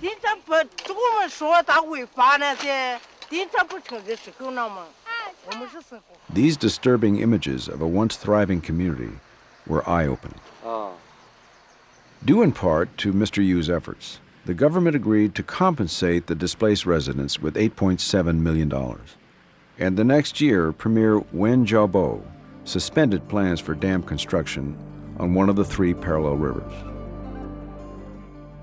Yu's aim has been to empower local people in the decision-making process, a recent concept in China. He's also been instrumental in the Chinese government's implementing environmental laws that now consider social impact assessments prior to any dam development.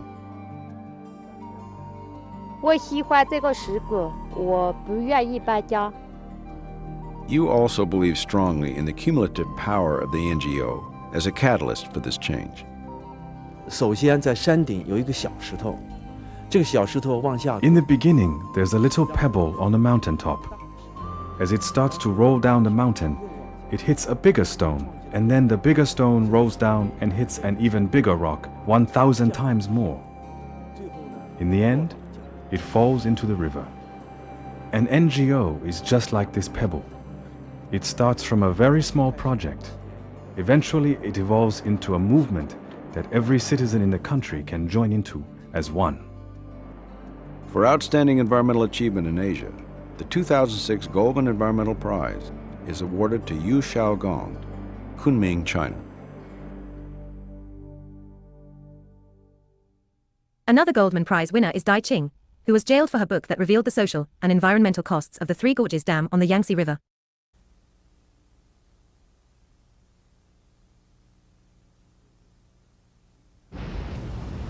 The Yangtze River stretches 3,500 miles across China. It is the 4th largest river in the world. Over 380 million people, 1/8 of the world's population, live along the river's banks. 70% of China's rice is grown here. For centuries, it's been the principal transportation system from the inland to the ocean. And for centuries, its scenic beauty has inspired poets, artists, and travelers, especially in an area called the 3 Gorges. We have very, very prosperous culture, in ancient culture. We call the Yangtze River as a golden river transportation. We should not cut the river. Yet for nearly half a century, the government of China has planned to cut the river, to flood the 3 Gorges by creating the largest hydroelectric dam in the world. And Dai Qing, a journalist from Beijing, has been battling this enormous project with the power of her pen. I'm not an environmentalist. I'm a journalist. I'm a critical journalist. So the government don't like me. The scale of the 3 Gorges hydroelectric project is staggering. The 600-foot-high dam will take 18 years to build at a cost of over $30 billion. It will flood an area over 375 miles long. Hundreds of ancient towns will be destroyed, forcing the relocation of 1.2 million people, the largest resettlement in the history of the world. In 1989, Dai Qing, who was born into the Communist Party elite, called the dam a disaster. At great personal risk, she managed to publish a book of essays by Chinese intellectuals critical of the project. The book released an unprecedented amount of opposition to the dam. It was China's first public environmental debate. The government, facing a growing democratic movement, delayed any decision on the project for 5 years. Later in the spring of 1989, during the protests in Tiananmen Square, Dai Qing used her status as China's best-known woman writer to mediate between the students and the government. After the June 4th crackdown, Dai Qing renounced her party membership and was immediately arrested for participating in the civil unrest. She spent 10 months in prison. Her book on the river was banned. When she was released, she no longer held the status of a journalist. Nowadays, I can't publish any of my article. Even I write some entertainment article. They don't allow.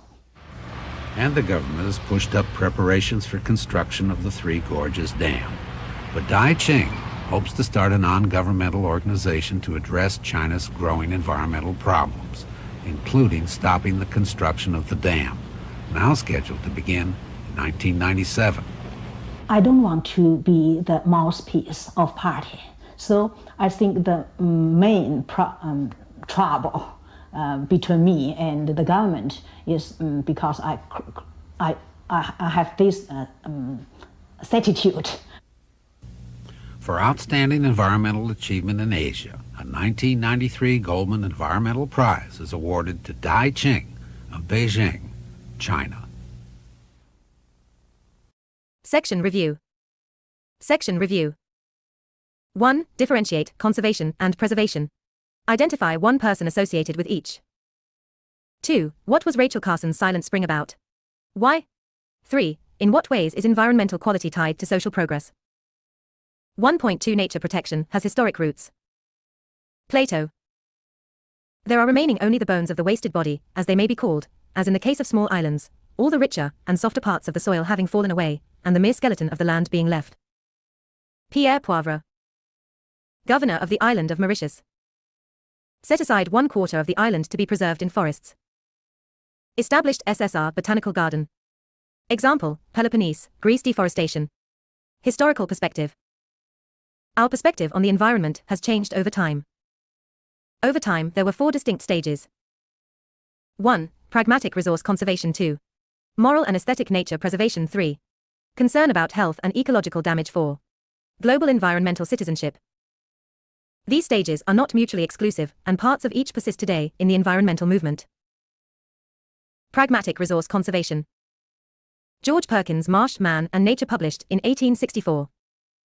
Influenced early conservationists like Theodore Roosevelt and his conservation advisor, Gifford Pinchot. Pinchot's policy was one of pragmatic utilitarian conservation. For the greatest good for the greatest number for the longest time. Pinchot was the first head of the U.S. Forest Service. Views reflected today in the multiple use policies of USFS. Moral and aesthetic nature preservation. John Muir, first president of the Sierra Club, biocentric preservation. Nature deserves to exist for its own sake, regardless of degree of usefulness to humans. Why ought man to value himself more than the one great unit of creation? Opposition to Pinchot's view. Aldo Leopold. Authored The Land Ethic, We Abuse Land because we regard it as a commodity belonging to us. Advocated use of resources, but careful management of timber, water, soil, and wildlife. Concern about health and ecological damage. The industrial expansion, after WW2, added new concerns to the environmental agenda. Increased use of pesticides and synthetic fertilizers as a product of weapons development. Rachel Carson awakened the public to the environmental threat posed by pesticides in her book Silent Spring. First time public was made aware of the concept of pollution. Rachel Carson. Modern environmental leaders. Wangari Maathai founded the Green Belt movement in 1977 to organize poor rural African women to restore the local environment by planting trees, also promoting justice and equality. Also promoted the concept of sustainable development. Modern environmental movements do not have to be elitist, they can be grassroots. Wangari Maathai.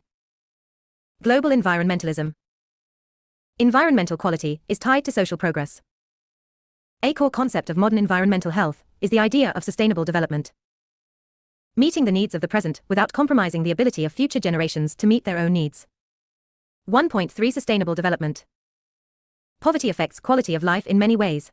Poverty has declined dramatically in recent years, but so has environmental quality. Sustainable development aims to reduce poverty without damaging environmental resources. Policymakers are becoming aware that eliminating poverty and protecting our common environment are inextricably interlinked, because the world's poorest people are both victims and agents of environmental degradation. The poorest people are often forced to meet short-term survival needs at the cost of long-term sustainability. Desperate for croplands to feed their families and for fuel, many clear forests or cultivate steep hillsides where soil is rapidly eroded. Others migrate to the crowded shanty towns that surround most major cities in the developing world. As we have noted, one of the core concepts of modern environmental thought is sustainable development, often defined as meeting the needs of the present without compromising the ability of future generations to meet their own needs. In other words, we should be able to improve conditions for the world's poorest populations without devastating the environment. This definition was given in a 1987 report of the World Commission on Environment and Development, Our Common Future. This report is often called the Brundtland Report, after the chair of the Commission, Norwegian Prime Minister Gro Harlem Brundtland. The Brundtland Report led to the pivotal 1992 Earth Summit, a United Nations meeting held in Rio de Janeiro, Brazil. The Rio meeting was a pivotal event because it brought together many diverse groups. Environmentalists and politicians from wealthy countries, indigenous people and workers struggling for rights and land, and government representatives from developing countries all came together and became more aware of their common needs. The Rio meeting is largely credited with spreading the idea of sustainable development. The World Bank estimates that 700 million people live below an international poverty line of $1.90 per day. This is less than a third as many severely impoverished people as there were in 1990, so it represents tremendous progress. Still, the human suffering engendered by this poverty is tragic. The very poor often lack access to an adequate diet, decent housing, basic sanitation, clean water, education, medical care, and other essentials for a humane existence. 70% of those people are women and children. Poverty affects many quality of life indicators. Infant mortality in the least developed countries is about 25 times as high as in the most developed countries. Modern sanitation, essential for controlling disease, is available to only 23% of residents in poorer countries. Meanwhile, carbon dioxide emissions are over 30 times greater in rich countries. Global regions of extreme poverty and wealth are distinctly separate. The Human Development Index is an index that aggregates factors such as health, education, and poverty, some of which appear in Table 1.1. Having an index like this allows us to compare countries and to see where need is greatest. Affluence is a goal and a liability.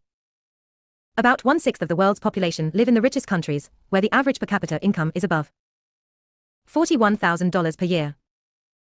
Most of these countries are in North America or Western Europe, but Japan, Singapore, and Australia also fall into this group.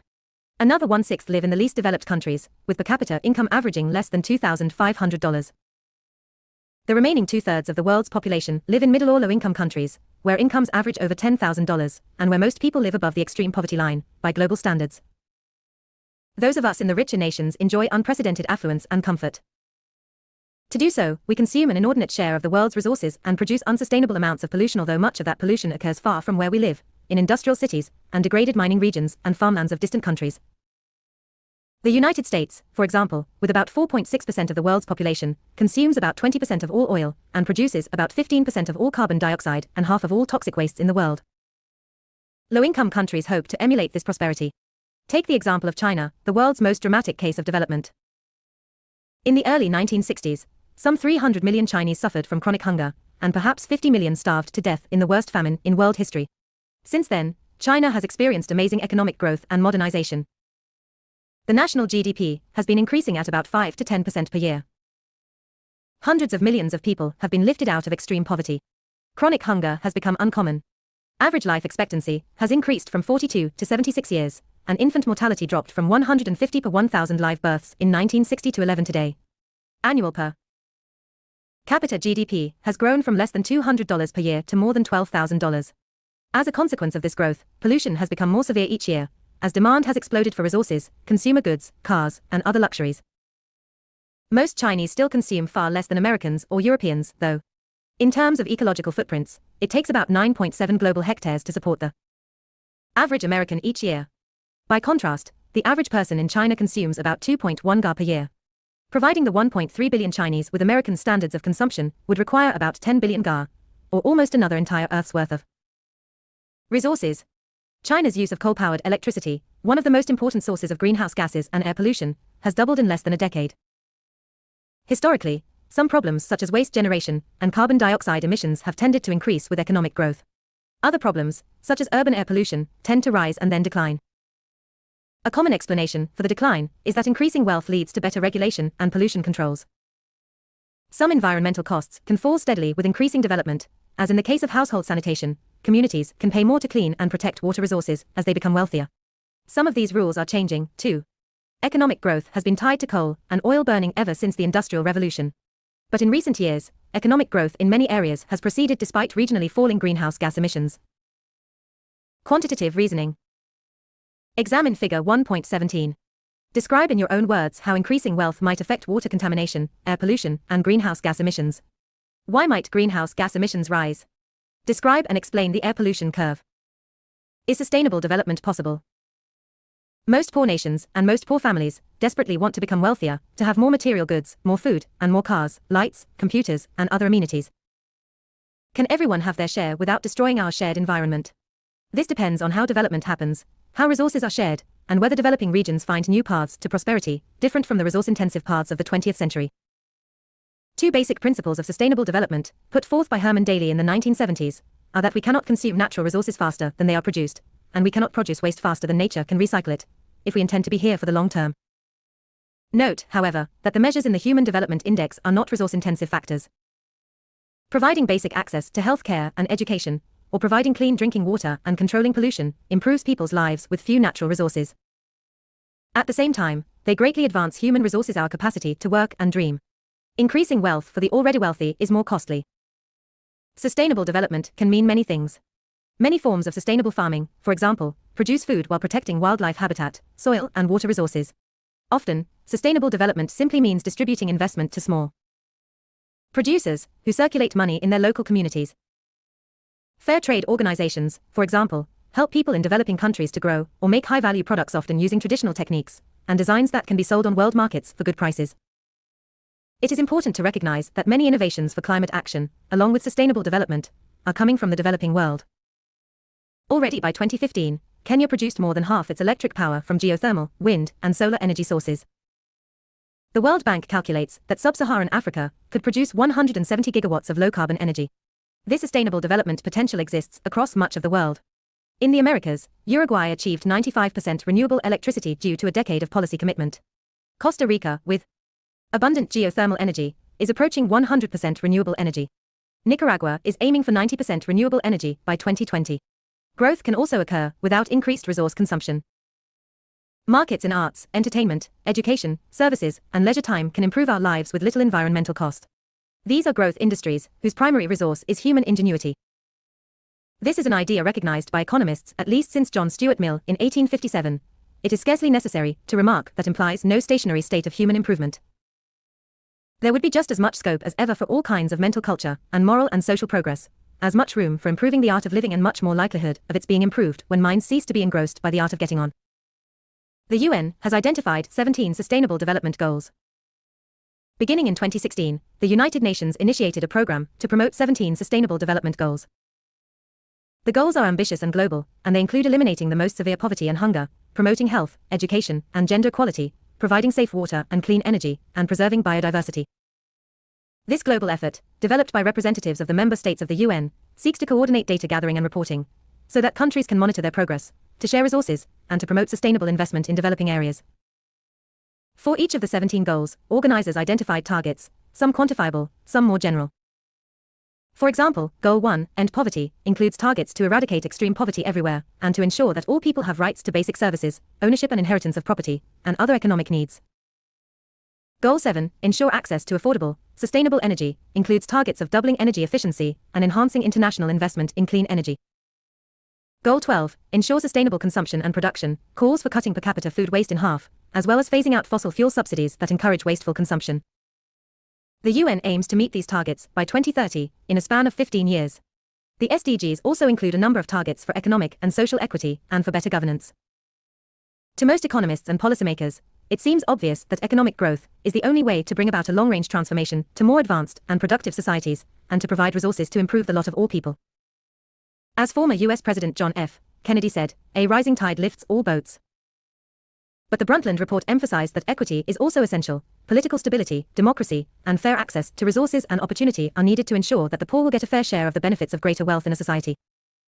According to a study released in 2006 by researchers at Yale and Columbia Universities, environmental sustainability tends to occur where there are open political systems and good government. Human civilization has been advancing at a very rapid rate. From the invention of the wheel to rocket technology that brought the first man on the moon, human progress is indeed marvelous. Unfortunately, despite all our advancements in technology, philosophy, and governance, we are still plagued with global issues such as poverty and inequality, environmental degradation, human violence, and abuse. That is why in September 2015, more than 150 world leaders met at the United Nations headquarters in New York to discuss and adopt a sustainable development agenda that will pave the way to a sustainable future. On January 1st, 2016, the 17 UN Sustainable Development Goals, or UN SDG, have been launched. These goals will affect all of the countries in the world with the aim to end all forms of poverty, fight inequalities, and tackle climate change while ensuring that no one is left behind. The 17 UN SDGs are: Goal 1, no poverty. Goal 2, zero hunger. Goal 3, good health and well-being for people. Goal 4, quality education. Goal 5, gender equality. Goal 6, clean water and sanitation. Goal 7, affordable and clean energy. Goal 8, decent work and economic growth. Goal 9, industry, innovation, and infrastructure. Goal 10, reducing inequalities. Goal 11, sustainable cities and communities. Goal 12, responsible consumption and production. Goal 13, climate action. Goal 14, life below water. Goal 15, life on land. Goal 16, peace, justice, and strong institutions. Goal 17, partnerships for the goals. These goals will guide all governments, NGOs, and communities over the next 15 years, hoping to create a sustainable world for all by the year 2030. The Millennium Development Goals were largely successful. These ambitious goals might appear unrealistic, but they build on the remarkable successes of the Millennium Development Goals. These 8 goals were a 15-year effort, from 2000 to 2015, to improve literacy, health, access to safe water, child survival, and other goals. Targets included ending poverty and hunger, universal education, gender equity, child health, maternal health, combating HIV/AIDS, environmental sustainability, and global cooperation in development efforts. While only modest progress was achieved on some goals, UN Secretary-General Ban Ki-moon called that effort the most successful anti-poverty movement in history. Extreme poverty dropped from nearly half the population of developing countries to just 14% in only 15 years. The proportion of undernourished people dropped by almost half, from 23% to 13%. Primary school enrollment rates climbed from 83% to 91% in developing countries. Girls gained access to education, employment, and political representation in national parliaments. At the same time, UN reports stressed that many goals were not met. Some 2.6 billion people gained access to safe drinking water, but over 40% of the world's population still lacks access to piped drinking water at home. The proportion of urban populations living in slums fell from 39% to 30%, but that still represents a large population with inadequate and unsafe housing. The value of having clearly stated goals, especially with quantifiable targets, is that they help people agree on what to work for. With so many simultaneous problems in developing areas, it can be hard for leaders to know where to focus first. Agreed upon targets, especially when they are shared and monitored by many countries, can strongly motivate action. International agreement on goals can also help motivate financial and planning assistance, both often badly needed in developing areas.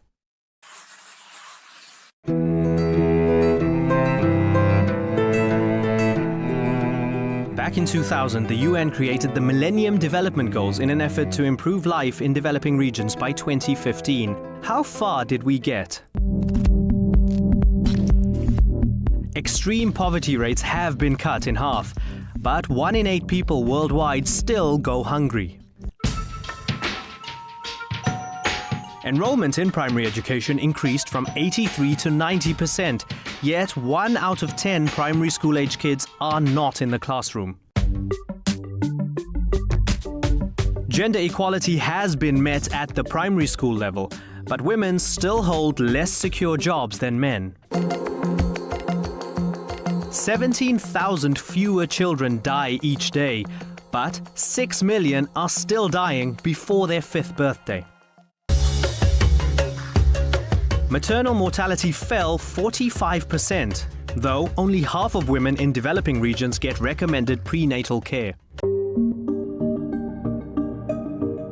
HIV infections and malaria deaths declined by more than 40%. Still, every hour, 50 young women are infected with HIV. More than a quarter of the world's population got improved sanitation, but 2.5 billion people still don't have basic sanitation like toilets. Economic trade continues to improve, and aid money hit a record of $134.8 billion in 2013. But focus is shifting away from the poorest countries where these goals are least met. As 2015 approaches, we've achieved a lot, but there's still much to do. Development depends on how wealthy countries allocate spending. Economist Jeffrey Sachs, director of the UN Millennium Development Project, says we could end extreme poverty worldwide by 2025 if the richer countries would donate just 0.7% of their national income for development aid in the poorest nations. These funds could be used for universal childhood vaccination against common infectious diseases, access to primary schools for everyone, family planning and maternal health services, safe drinking water and sanitation for all, food supplements for the hungry, and microcredit loans to promote self-employment. The United States, the world's largest total donor, sets aside only 0.16% of its gross domestic product for development aid.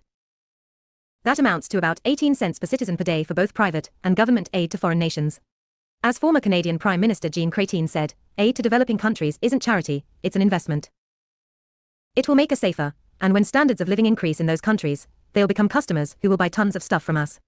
The United Nations Development Programme has estimated that it would take about $135 billion per year to abolish extreme poverty and the worst infectious diseases over the next 20 years. That's a lot of money, but it's not much more than the $120 billion in subsidies and tax breaks the US government gives to oil companies each year. And it's far less than the $1 trillion of global military spending each year. Many experts propose that if we were to shift 1/10 of that spending to development aid, we would be much safer than we are spending it on the military. The World Watch Institute warns that poverty, disease and environmental decline are the true axis of evil. Terrorist attacks and the responses they provoke are symptoms of the underlying sources of global instability, including the dangerous interplay among poverty, hunger, disease, environmental degradation, and rising competition for resources.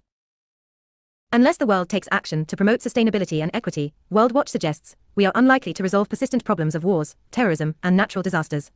As writer H.L. Mencken once said, if you want peace, work for justice. Section Review. 1. List any 3 quality of life indicators. How do they differ between wealthy and poor countries? 2. Why is affluence a liability? Give an example. 3. Explain the idea of sustainable development. 1.3 Sustainable development. A divided world. World Bank estimates more than 1.89 billion people live in extreme poverty earning $1.25 per day. Poor are often both victims and agents of environmental degradation. They are trying to meet their present survival needs at the cost of long-term sustainability. Cycle of poverty continues over generations as people who are malnourished and who cannot work productively and raise healthy children. Example, poaching elephants. A divided world. About 1/5 of the world's population lives in countries with per capita income greater than $35,000 per year. The other 4/5 lives in middle or low-income countries. Gap between rich and poor continues to increase. The gap affects many quality of life indicators. 1.4 Core concepts in sustainable development. Ecosystem services is a term for goods, services, and products we rely on. Often these are invisible. Shared resources and ecosystem services can be described as common property, or as of commons.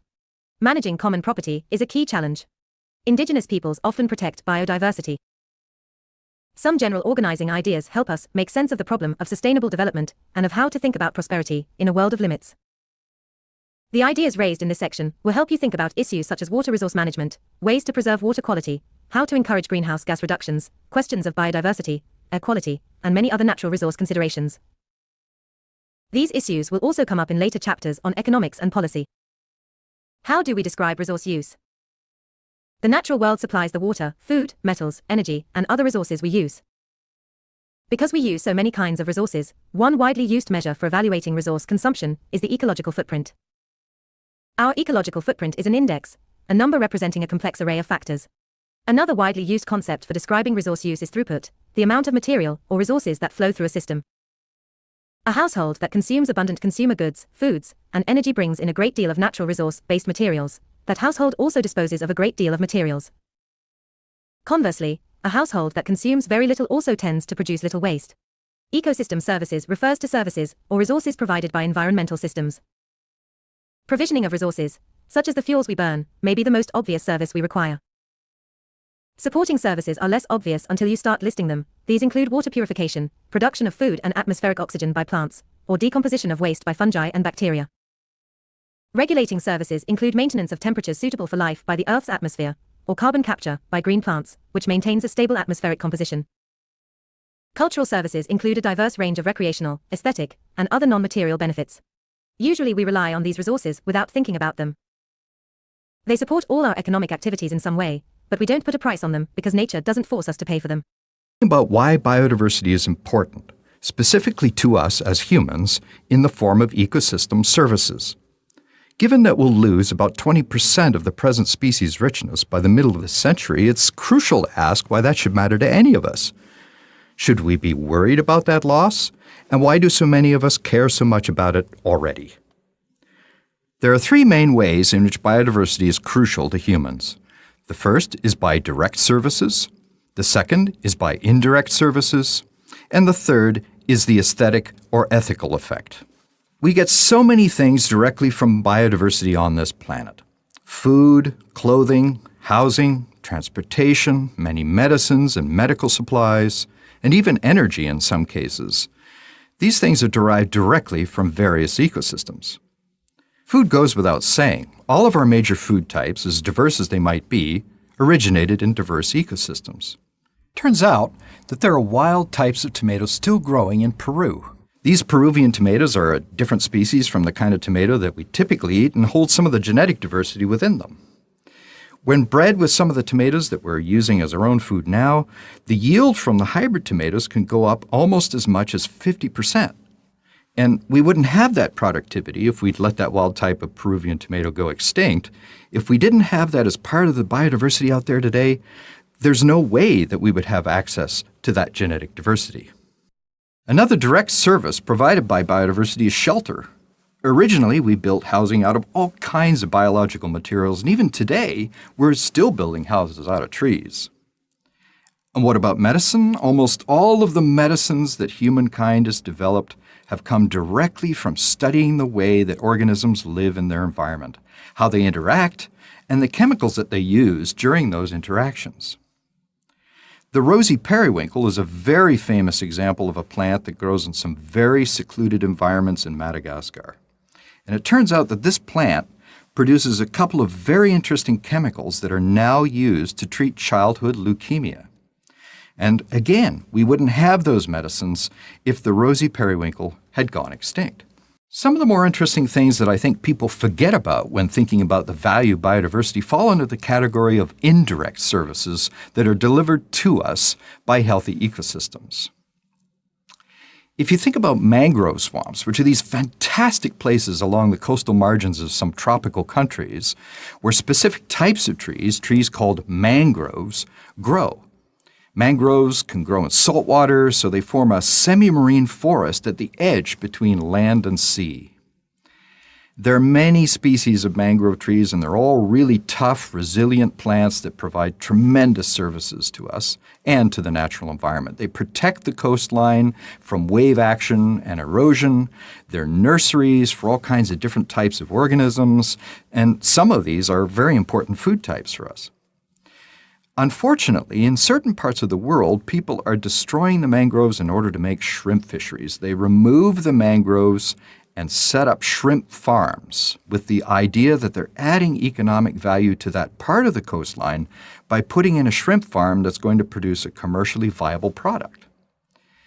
But if you look at a graph of the value of these things, the value of the shrimp farm is really only 1/3, maybe even only 1/4 of the value of the original undisturbed mangrove swamp because of the protection that the mangroves give against storms and erosion and the food sources they produce, such as fish.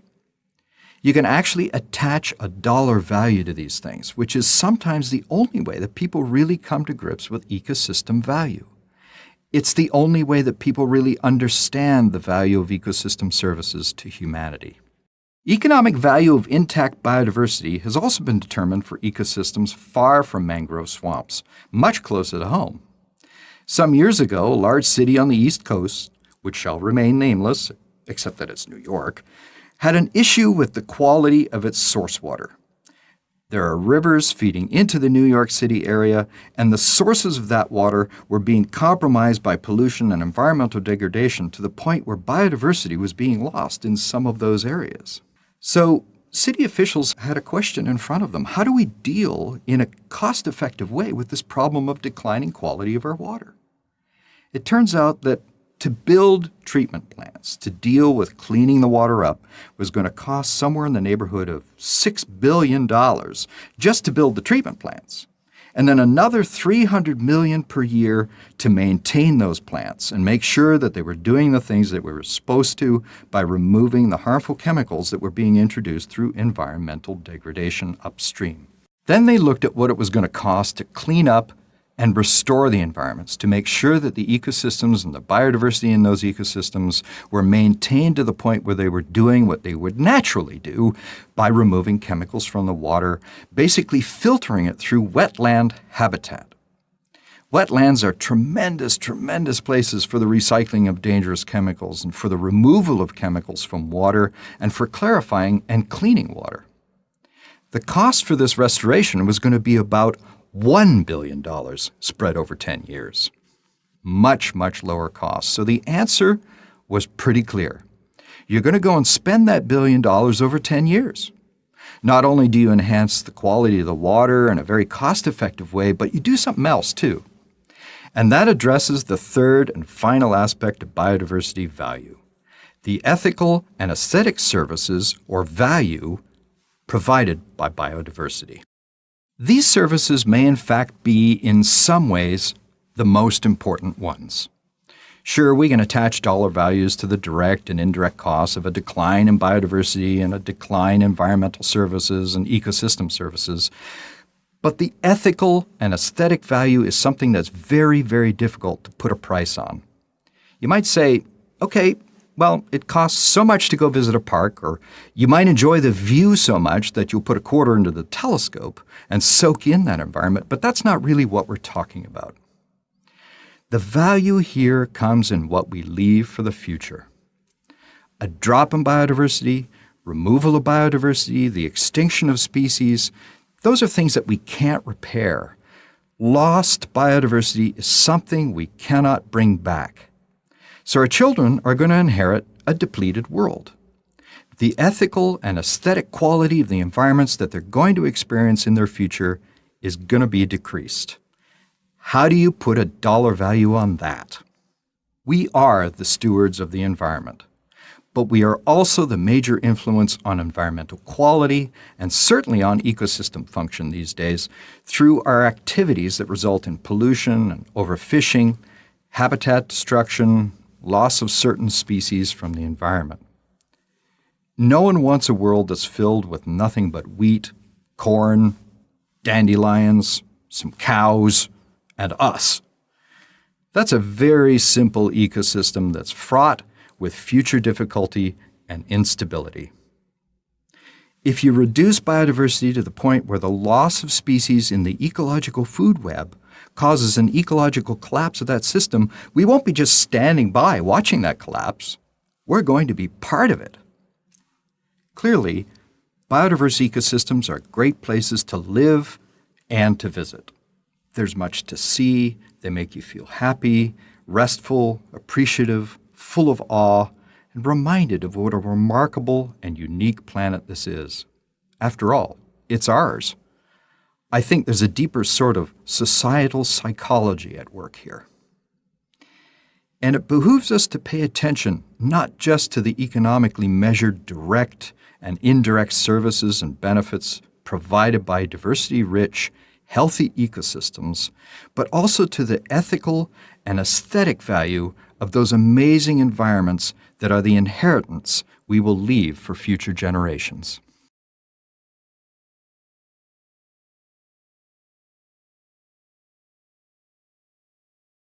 How can we protect these services over the long term? One of the answers to this basic question was given in an essay entitled Tragedy of the Commons, published in 1968 in the journal Science by ecologist Garrett Hardin. In this classic framing of the problem, Hardin argued that population growth leads inevitably to overuse and then destruction of common resources such as shared pastures, unregulated fisheries, fresh water, land, and clean air. Hardin's essay has influenced our ideas about resource management for decades. Examples of destroyed commons abound. The North Atlantic cod fishery, once one of the world's greatest fish populations, was functionally destroyed by a free-for-all of unregulated fishing by fleets of many nations. The species is not extinct, but it may never recover to its historic abundance. Air pollution is another familiar example. Industries emit pollution from unregulated incinerators and burners, spilling soot, sulfur dioxide, and carbon dioxide into the air, which is then contaminated for all users.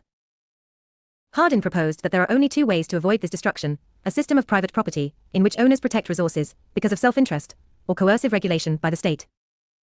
An alternative perspective to Hardin's framework is strategies for managing the commons, that is, for collectively safeguarding commonly used resources. The importance of common property management was publicized by Elinor Ostrom, who won the 2009 Nobel Prize in Economic Sciences. Ostrom and her colleagues demonstrated that ordinary people have often created rules and institutions for the sustainable management of shared resources. They examined cases of successful long-term management of sustainably managed fisheries, common forests, common grazing lands, and other resources in communities around the world. They emphasized that not all common properties are well managed, but a great many are. What conditions can help communities manage their commons over the long term? Many strategies exist, but Ostrom and her colleagues found that some conditions occur frequently in successful cases. Among these are effective and inexpensive monitoring of resource use, an ability to exclude outsiders who don't understand rules of use, and frequent face-to-face communications, and strong social networks among users, which reduce distrust and promote communication about the state of the resource. What type of institution is best for managing a global commons, such as climate or biodiversity? Garrett Hardin, with many others, has argued that local solutions to climate change are irrelevant as long as countries and international institutions fail to make policy changes. Ostrom and her colleagues argued that these large institutions are often incapable of taking strong or quick action for resource conservation. So it is also important to invest in smaller, local, even individual policy changes, whose effects and ideas may spread contagiously, or inform broader improvements in resource management. Both positions are probably correct. Often mixtures of different types of institutions, large and small, may be needed to contribute simultaneously to solutions at different scales.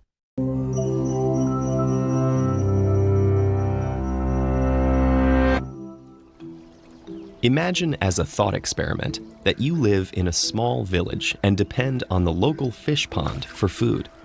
You share the pond with 3 other villagers. The pond starts off with a dozen fish, and the fish reproduce. For every 2 fish, there will be 1 baby added each night. So, in order to maximize your supply of food, how many fish should you catch each day? Take a moment to think about it. Assume baby fish grow to full size immediately, and that the pond begins at full capacity, and ignore factors like the sex of the fish you catch. The answer? 1.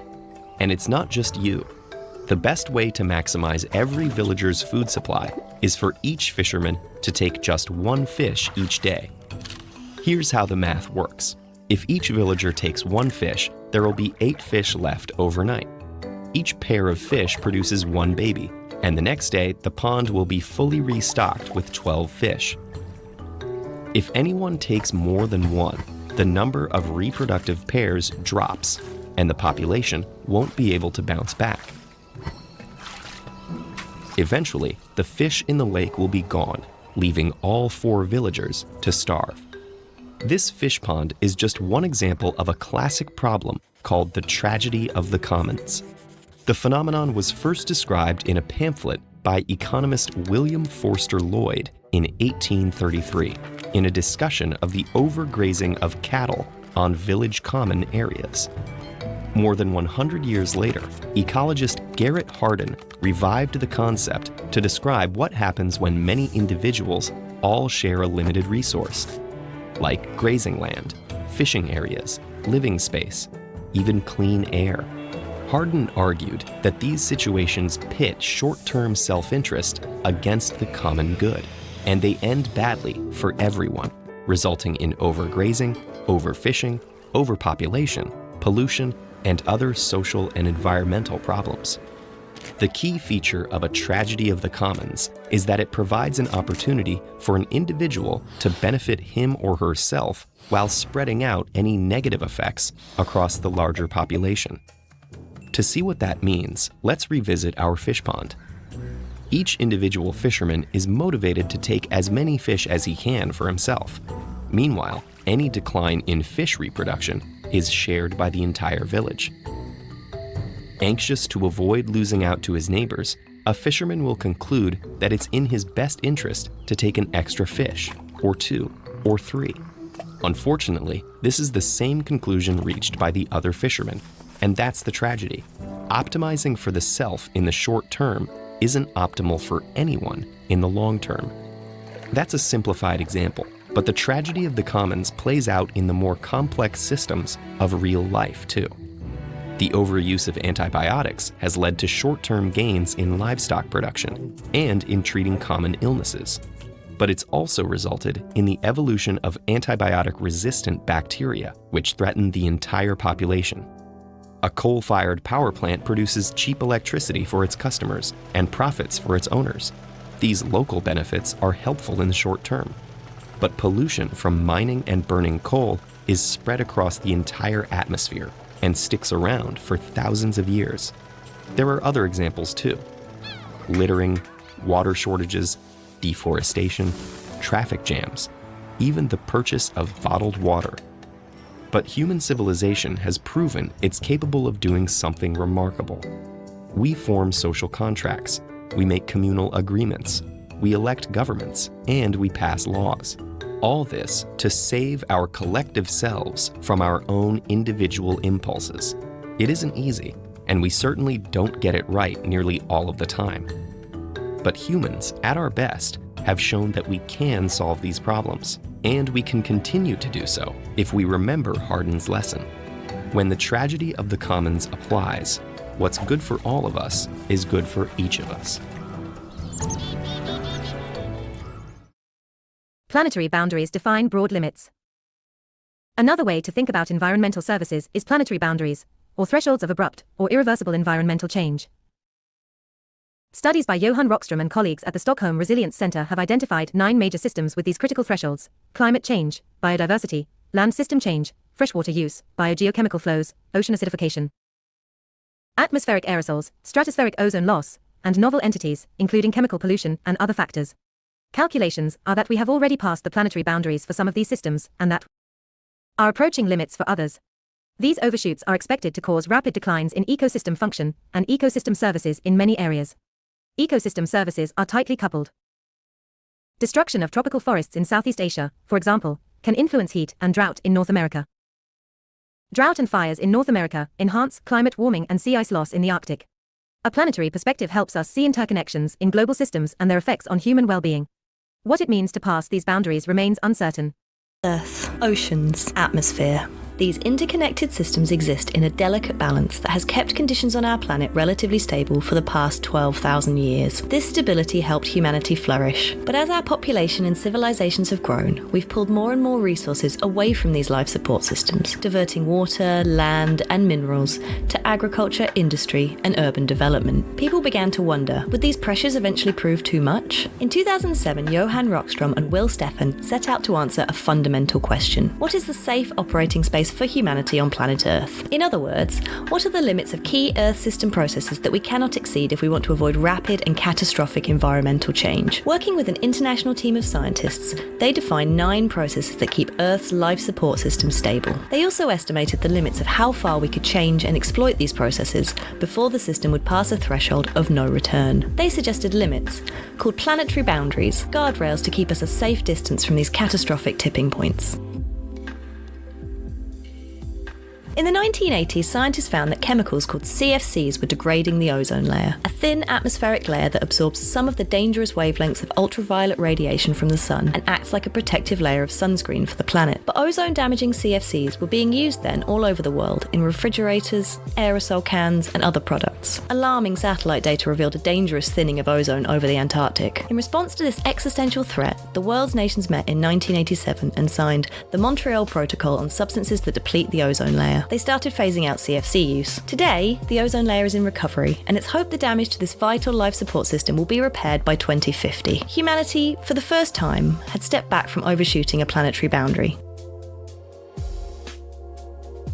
In addition to the ozone layer, Rockstrom and Stefan identified 8 other planetary boundaries: biogeochemical flows of nitrogen and phosphorus, climate change, ocean acidification, freshwater consumption, biodiversity, land system change, atmospheric aerosol pollution, and chemical pollution. Because these processes are interlinked, passing a threshold in one area can lead to a cascade of changes, destabilising other systems, causing them to topple like dominoes beyond our control. For example, climate change, a planetary boundary, is triggered by increasing atmospheric carbon emissions. But that excess carbon also causes ocean acidification, a second planetary boundary, which in turn impacts marine species like corals and fish, destabilising biodiversity, yet another planetary boundary. Likewise, deforestation by agribusiness in huge tropical forests, as seen in the Amazon, reduces the amount of water evaporating from leaves, which reduces rainfall, causing forests to transition into dry savannas and possibly altering weather systems across entire continents. In this case, land use change helps generate climate change, which diminishes biodiversity,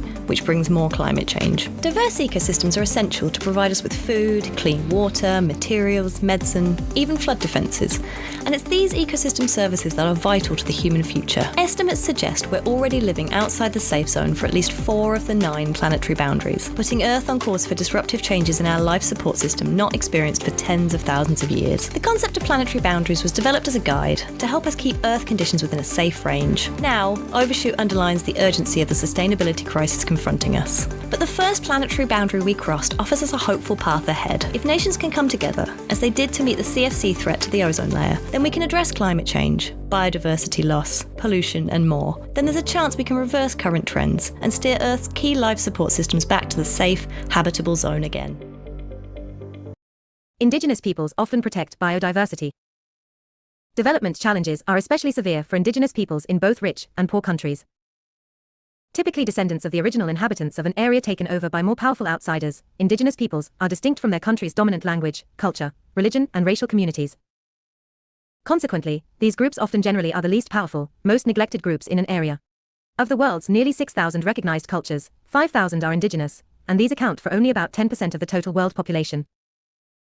In many countries, traditional caste systems, discriminatory laws, economics, or prejudices repress indigenous people.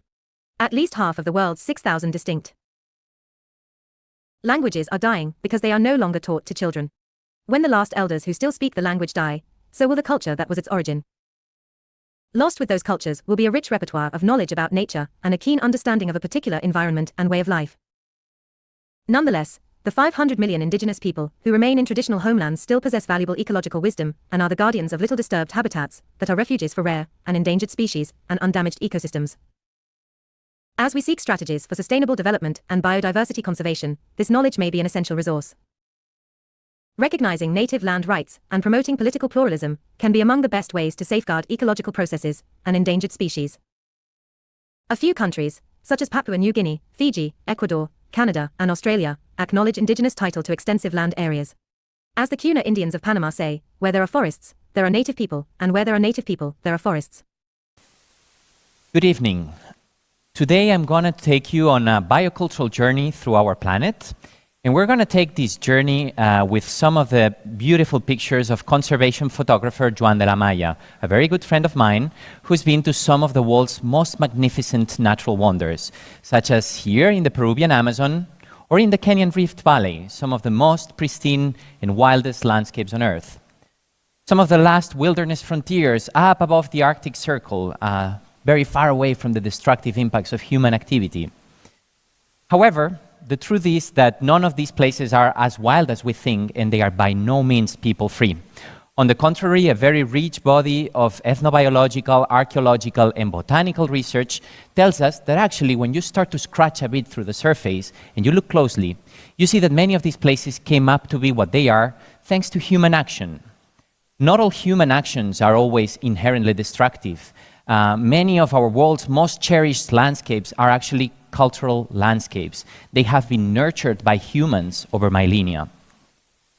The cultural practices that have actually shaped those ecosystems are as diverse as the people and the places from which they stem. And they are reflected in landscapes all over the world that bear evidence of long-term stewardship and management by indigenous peoples and other place-based communities, such as in this ancient sacred site in the Bolivian Amazon, carved with petroglyphs on rocks. This is what we ethnobiologists refer to as biocultural diversity. That's the wide variety and the wide diversity of life in all its manifestations: biological, cultural, linguistic, genetic, ecological. All of them are deeply intertwined, co-evolved, and threatened by the same forces. Biocultural diversity is, to put it simply, acknowledging the idea that culture and nature can work in mutually enriching ways through positive human-nature interconnections. Some of these interconnections are destructive, we know about those, but many of them aren't, and they deserve being celebrated and heard of. I am an ethnobiologist, and I've spent much time in the field working with indigenous communities in documenting and trying to raise awareness of the value of their knowledge systems and cultural practices. And we've tried to show that these knowledge systems are not only locally grounded, but also manifested regionally and relevant on a planetary scale. Through the use of cutting-edge geospatial analysis and mobilizing cartographic resources, working with wonderful colleagues from all over the world, we are trying to show that a substantial proportion of the world's biodiversity lies on the hands of indigenous peoples. We have quantified the fundamental roles that indigenous peoples play in safeguarding over a quarter of the world's terrestrial surface, at least 37% of the world's last natural areas, and at least 36% of the last intact forest landscapes, which are central to the mitigation action needed to avoid catastrophic climate change. In the Amazon, one of the world's hotspots of biocultural diversity, indigenous lands encompassed almost half of the most ecologically unique landscapes, covering a surface of 3 times the surface of Germany. The maintenance of these habitats and this biodiversity is thanks to the tenacity, the persistence, the leadership, and the sacrifice of indigenous communities. Unfortunately, indigenous lands are not immune to biological and cultural diversity losses. Take a look at this old picture from the sacred petroglyphs of Pachene in the Bolivian Amazon. This is the same sacred natural site that I showed you earlier on. And it's a place that is very special and dear to the Chimane indigenous peoples with whom I've been working since my PhD. This is the site where Chimane gods gave birth to humanity according to Chimane oral history. Unfortunately, the opening of a logging road in 1996 destroyed this sacred site forever. And the only graphic records available of these sites are these old pictures that I'm showing you here. I think that this is a very vivid and brutal example of the challenges that indigenous peoples face in safeguarding their biocultural heritage, and they show how the biocultural diversity of our planet is being destroyed and undermined by the expansion of commodity and extractive frontiers. There's no doubt that we are navigating troubled waters, and sustaining our world's biocultural diversity will definitely require a transformative shift in how indigenous peoples, their knowledge systems, their cultural practices, and all their expressions in lands and waters are valued, affirmed, and recognized. And that goes hand in hand with upholding indigenous peoples' rights. This is inextricably linked to our global efforts to address biodiversity loss and mitigate climate change, and to safeguard the fabric of life that weaves us all together. Thank you very much. Section Review. 1. Think of 5 ecosystem services on which you rely. 2. What is the tragedy of the commons? What are 2 ways to avoid it? 3. List any 2 of the factors that can help communities manage a commons. 4. Why do indigenous people often have an interest in protecting biodiversity? Sustainable development. Benefits must be available to all humans, rather than to a privileged few. Economic growth alone is not enough. Political stability, democracy, and equitable economic distribution are needed to ensure that all benefit. Many ecologists view continual growth as impossible in the long run due to limits imposed by non-renewable resources and the capacity of the biosphere to absorb wastes. Others argue that through the use of technology and social organization, we can manage to meet our needs and provide long-term growth. Tragedy of the commons. Sustainable development. 1 GVMPC. Indigenous people. Indigenous people are often the least powerful, most neglected people in the world. At least half the world's 6,000 distinct languages are dying. Indigenous homelands may harbor vast percentage of world's biodiversity. Recognizing native land rights and political rights may often be a solid ecological safeguard, as indigenous people have a rich knowledge of local habitats. A native Amazonian, a Yanomami girl with an araucari bird. Above, cacao tree, below, cinchona tree. Biological and cultural diversity are linked. 1.5 Environmental ethics, faith, and justice. Moral extensionism means extending value beyond ourselves. Many faiths encourage stewardship because they see divine value in our environment. Environmental justice involves human rights and environmental justice. The ways we interpret environmental issues, or our decisions about what we should or should not do with natural resources, depend partly on our basic worldviews. Perhaps you have a basic ethical assumption that you should be kind to your neighbors, or that you should try to contribute in positive ways to your community. Do you have similar responsibilities to take care of your environment? To conserve energy? To prevent the extinction of rare species? Why? Or why not? Your position on these questions is partly a matter of ethics, or your sense of what is right and wrong. Some of these ideas you learn early in life, some might change over time. Ethical views in society also change over time. In ancient Greece, many philosophers who were concerned with ethics and morality owned slaves. A slave owner could mistreat, or even kill a slave with little or no consequences. Today, few societies condone slavery. Most societies now believe it is unethical to treat other humans as property. On the other hand, most societies now consider land, water, forests, and other natural resources as private property. It is the owner's right to conserve or degrade those private resources as they like. Other people have no legal right to restrict how private property is used or abused. Normally, if you have ancient trees on your property, it is your right to cut and sell them, regardless of your neighbor's opinions. Is this ethical? That depends on your perspective. Often, our core beliefs are so deeply held that we have difficulty even identifying them. But they can influence how you act, how you spend money, or how you vote. Try to identify some of your core beliefs. What is a basic thing you simply should or should not do? Where does your understanding come from about those actions? We can extend moral value to people and things. One of the reasons we don't accept slavery now, as the ancient Greeks did, is that most societies believe that all humans have basic rights.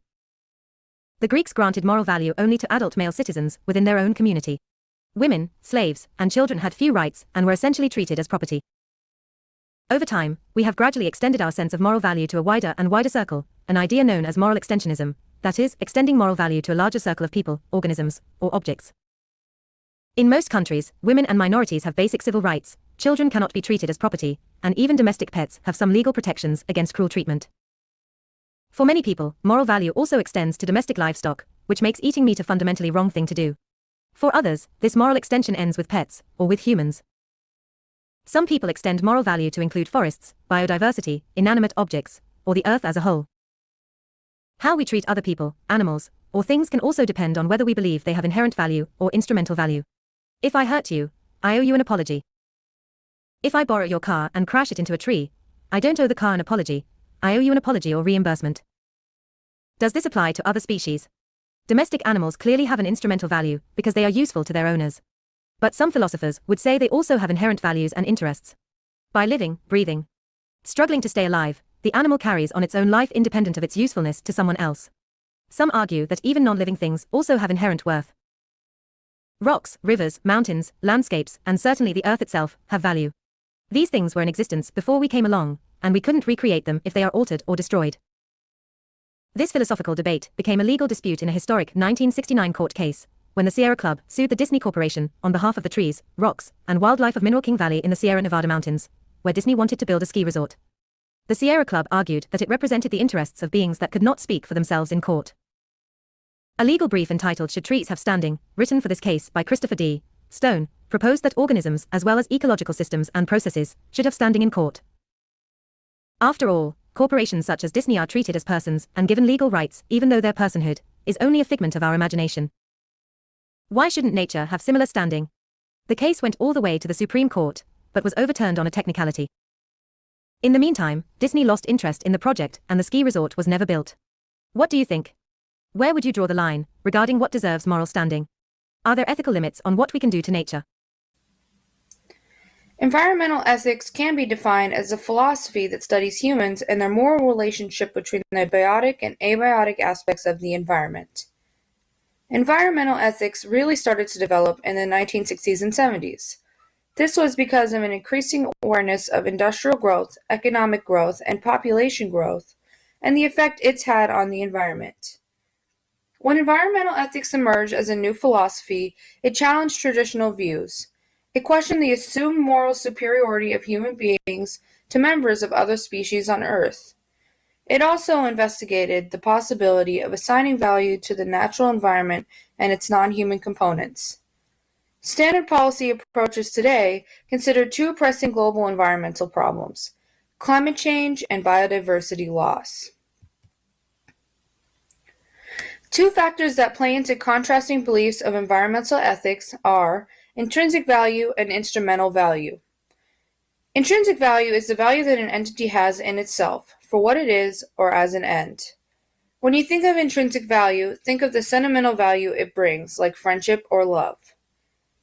Many people value species and ecosystems intrinsically, for their complexity, diversity, spiritual significance, wildness, beauty, or wondrousness. Instrumental value is the value that something has as a means to a desired or valued end. Instrumental value is always derivative on the value of something else, and it is always conditional. A good example of something that would have intrinsic value would be money. Money physically is just a piece of paper, but when you add instrumental value to it, it becomes a major social and economic tool. The three main types of ethics we see today are anthropocentrism, biocentrism, and ecocentrism. Anthropocentrism is the view that only human interest needs to be taken into account. Many traditional Western ethical perspectives are anthropocentric and assign a significantly greater amount of intrinsic value to human beings than any non-human beings. They justify the protection of human interests and well-being at the expense of non-human things. Biocentrism is the ethical perspective that all living organisms should be considered as equals. Critics highlight that strictly biocentric ethics will conflict with a more ecological influenced environment. Protecting individual lives may lead to harm, rather than protecting the integrity of ecosystems. The evidence given by critics is that there is a need to remove invasive species for ecosystem health. It is, of course, always open for the biocentric approach to accept the conflict by simply denying the value of ecological wholes and shifting the focus of biocentrism to have only incidentally overlapping concerns with environmental ethics. The last environmental ethic is ecocentrism. Ecocentrism is the understanding that ecological groups such as ecosystems, habitats, species, and populations are all part of an environmental concern. This approach determines that preserving the integrity of the ecosystems and the survival of species and populations is environmentally more crucial than protecting the lives of individual elements of an ecosystem or members of a species. Ecocentric environmental ethics often would overlook destroying the lives of individuals as a legitimate means of preserving ecology as a whole. So members of an overpopulated herd or killing an invasive non-native plant or animal species can be justified. There has always been a large debate discussing what is legal and ethical in regard to politics and the environment. The emergence of philosophies to underpin animal rights activism and the puzzles over whether an environmental ethic would be something new rather than a modification or extension of existing ethical theories were reflected in wider social and political movements. The rise of environmental or green parties in Europe in the 1980s was accompanied by almost immediate clash between groups known as the realists versus fundamentalists. The realists stood for reform environmentalism, working with businesses and government to soften the impact of pollution and resource depletion, especially on fragile ecosystems or endangered species.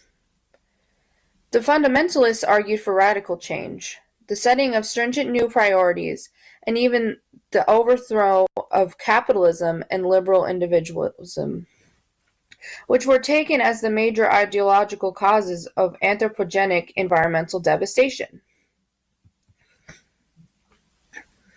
Deep ecology is a somewhat recent branch of ecological philosophy that considers humankind as an integral part of its environment. The philosophy emphasizes the interdependent value of human and non-human life, as well as the importance of the ecosystem and natural processes it provides. It provides a foundation for the environmental and green movements and has led to a new system of environmental ethics.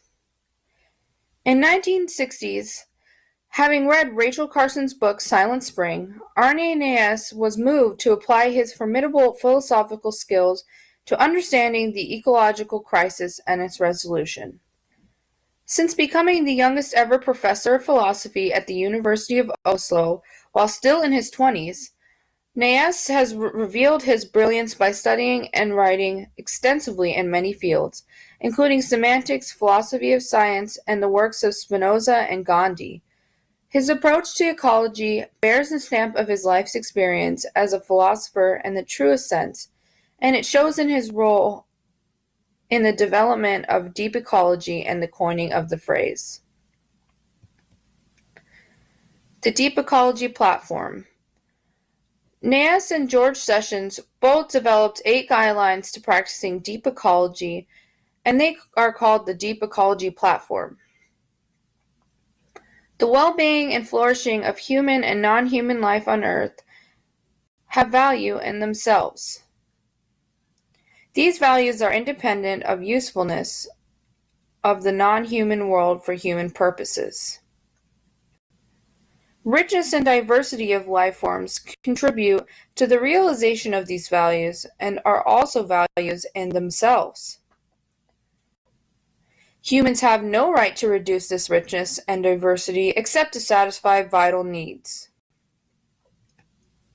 Present human interference with the non-human world is excessive and the situation is rapidly worsening. The flourishing of human life and culture is compatible with the substantial decrease of the human population. The flourishing of non-human life requires such a decrease. Policies must therefore be changed. The changes in policies affect basic economic, technologic, and ideologic structures. The resulting state of affairs will be deeply different from the present. The ideologic change is mainly that of appreciating life quality, rather than adhering to an increasing higher standard of living. There will be a profound awareness of the difference between big and great. Those who subscribe to the foregoing points have an obligation directly or indirectly to participate in the attempt to implement the necessary changes. Deep experience is often what gets a person started along a deep ecological path. Another founder of deep ecology is Aldo Leopold. In his book, A Sand County Almanac, he provides a striking example of how experience can bring forth important life-changing realizations. For Leopold, the experience was of a sufficiently intensity to trigger a total reorientation in his life's work as a wildlife manager and ecologist. In the 1920s, he had been appointed by the U.S. government to develop a rational scientific policy for eradicating the wolf from the entire United States. The justification for this intervention was that wolves compete with sport hunters for deer, so that fewer wolves would mean more deer for hunters. As a wildlife manager of those times, Leopold still held to the unquestioning belief that humans were superior to the rest of nature and were thus morally justified in manipulating it as much as was required to maximize human welfare. One morning, Leopold was out with some friends on a walk in the mountains. Being hunters, they carried their rifles with them, in case they got a chance to kill some wolves. It got to around lunchtime, and they sat down on a cliff overlooking a turbulent river. Soon they saw what appeared to be some deer fording at the torrent, but they soon realized that it was a pack of wolves. They took up their rifles and began to shoot excitedly into the pack, but with little accuracy. Eventually, an old wolf was down by the side of the river, and Leopold rushed down to gloat at her death. What met him was a fierce green fire dying in the wolf's eyes. He writes in a chapter entitled Thinking Like a Mountain that there was something new to me in those eyes, something known only to her and to the mountain. I thought because fewer wolves meant more deer that no wolves would mean hunter's paradise. But after seeing the green fire die, I sensed that neither the wolf nor the mountain agreed with such a view. This compelling story really paints a picture of how Leopold was influenced by this experience and how it changed his mind about the environment and our ethical obligations as humans. Some food for thought. Do we as humans deserve to be at the top of the food chain? Do all living things and non-living things have a role as equals? Or should we all coexist naturally to preserve the environment? The choice is yours to make. Thank you for watching. Many faiths promote conservation and justice. Ethical and moral values are often rooted in religious traditions, which try to guide us in what is right and wrong to do. With growing public awareness of environmental problems, religious organizations have begun to take stands on environmental concerns. They recognize that some of our most pressing environmental problems don't need technological or scientific solutions. They're not so much a question of what we're able to do, but what we're willing to do. Are we willing to take the steps necessary to stop global climate change? Do our values and ethics require us to do so? In what ways might religious views influence our attitudes toward nature? Environmental scientists have long been concerned about religious perspectives. In 1967, historian Lynn White Jr. published a widely influential paper, The Historic Roots of Our Ecological Crisis.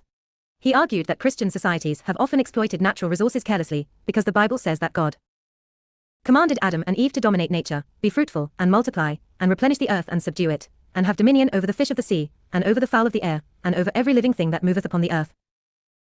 Since then, many religious scholars have pointed out that God also commanded Adam and Eve to care for the garden they were given, to till it and keep it. Furthermore, Noah was commanded to preserve individuals of all living species, so that they would not perish in the great flood. Passages such as these inspire many Christians to insist that it is our responsibility to act as stewards of nature and to care for God's creations. The idea of stewardship, or taking care of the resources we are given, inspires many religious leaders to promote conservation. Creation care is a term that has become prominent among evangelical Christians in the United States. In 1995, representatives of 9 major religions met in Ohio, Japan, to discuss their various traditions' views of environmental stewardship. The resulting document, the Ohio Declaration, outlined common beliefs and responsibilities of these different faiths toward protecting the earth and its life. In recent years, religious organizations have played important roles in nature protection. A coalition of evangelical Christians has been instrumental in promoting stewardship of many aspects of our environment, from rare plants and animals to our global climate. Religious concern extends beyond our treatment of plants and animals. Pope Francis has repeatedly called for Christians to care for God's creation. Let us become channels through which God can water the earth, protect all creation, and make justice and peace flourish. Pope John Paul II and Orthodox Patriarch Bartholomew called on countries bordering the Black Sea to stop pollution, saying that to commit a crime against nature is a sin. Many religious organizations are also working for integrated justice and environmental goals. Interfaith Power and Light is an organization promoting indigenous interests, clean energy, and greenhouse gas reduction. The Creation Care Network has also launched initiatives against energy inefficiency, mercury pollution, mountaintop removal mining, and destruction of endangered species, in addition to its campaign to combat global warming. For many people, religious beliefs provide the best justification for environmental protection.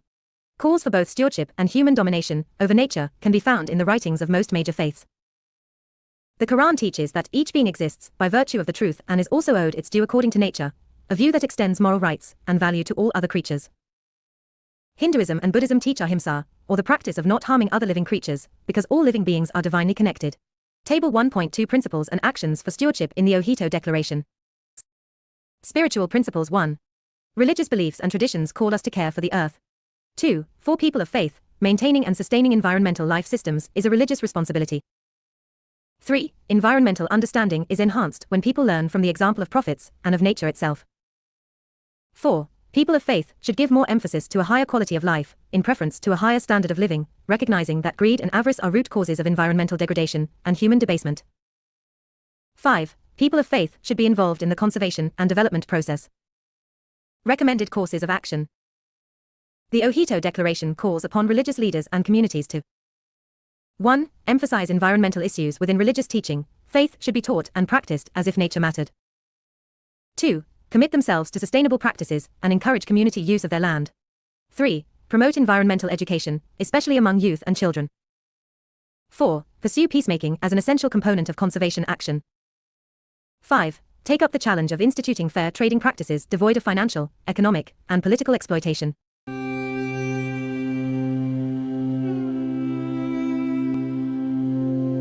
A lot of people come here to visit the forests and sometimes have this idea that it's untouched by man, that it's wilderness, but the reality is that people have lived in among these forests and in tune with them for such a long time. The Emerald Edge is the largest intact coastal temperate rainforest remaining in the world. It is a 100 million acre band of living forest and ocean stretching from Washington State through Canada's coastal British Columbia to southeast Alaska. You can see the region's name reflected in the color of its 30,000 miles of coastline and 800-year-old forests. Here, the mosaic of land and water is a treasure, unlike anything else in the world. Over 35 indigenous communities have cared for and depended on this rainforest for millennia. The Clayoquot Sound region is home to the Tlo'oquet, Ahousaht, and Heshquet First Nations.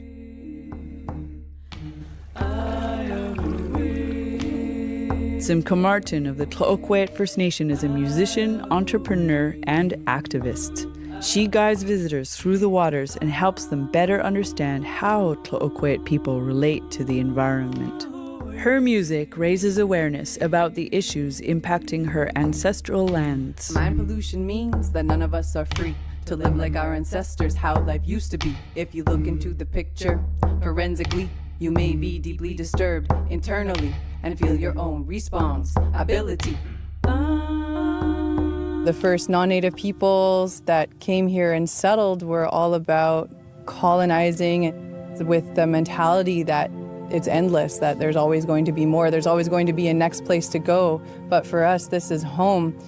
We actually kind of want to get away from the idea of just the use and the idea of resource and benefits, and more in touch with the idea of, or the reality of relationships with everything that is here. That's part of that first teaching of Isak, respect for all life. For centuries after colonization began, First Nation people were stripped of their right to self-govern or even vote. Without First Nation stewardship, the land, wildlife, and livelihood of local communities was endangered.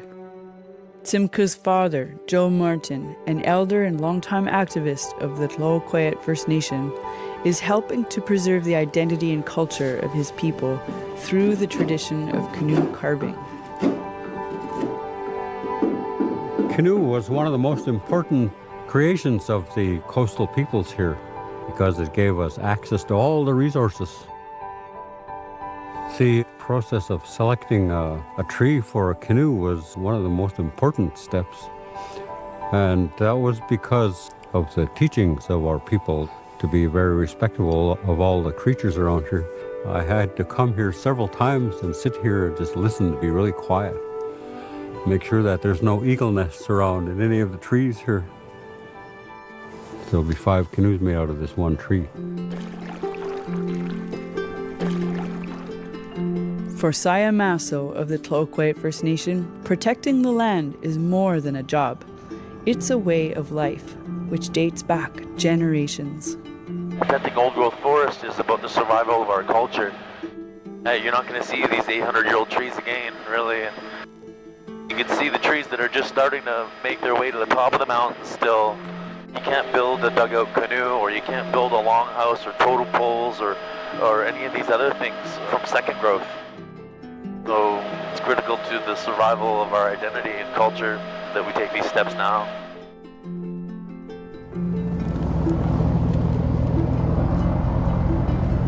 Hello there, good morning. Within the Clearquot Sound area, recent initiatives such as the Guardian programs led by Housat Nation are helping to continue Indigenous peoples' traditional stewardship of the land. I wanted to be a coastal guardian because I really care about our land. We do marine patrols, make sure there's no illegal poaching or illegal fishing. The ocean, it's our livelihood.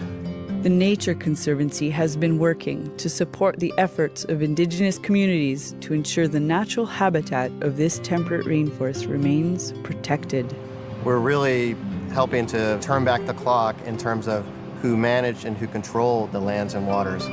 We're not coming in from the outside with our idea about what the Indigenous people should do or the local communities could do. The important principle is that they have the authority and power to direct that management, and that can be things like sustainable forestry, sustainable fisheries, tourism, and other ecosystem services. What I'm excited about in the Emerald Edge program, and I think what separates it from a lot of conservation work around the world, is that we're really focused on community well-being, ensuring that the people that live here have the capacity, the access, and the ability to take care of their lands and waters forever. We have these intergenerational responsibilities that are handed down. It's really important to bring back these traditional roles, to uphold these teachings that have been carried on. When I'm out on the boat on the water, I feel connected to the ocean. Or when I'm out hiking the mountains, I feel like I'm part of everything. I love our oceans, the waters, our rivers, our mountains, and they need to be protected.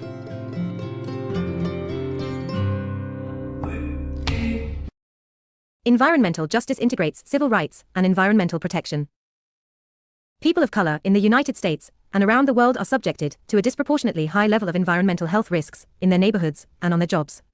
Minorities, who tend to be poorer and more disadvantaged than other residents, work in the dirtiest jobs where they are exposed to toxic chemicals and other hazards.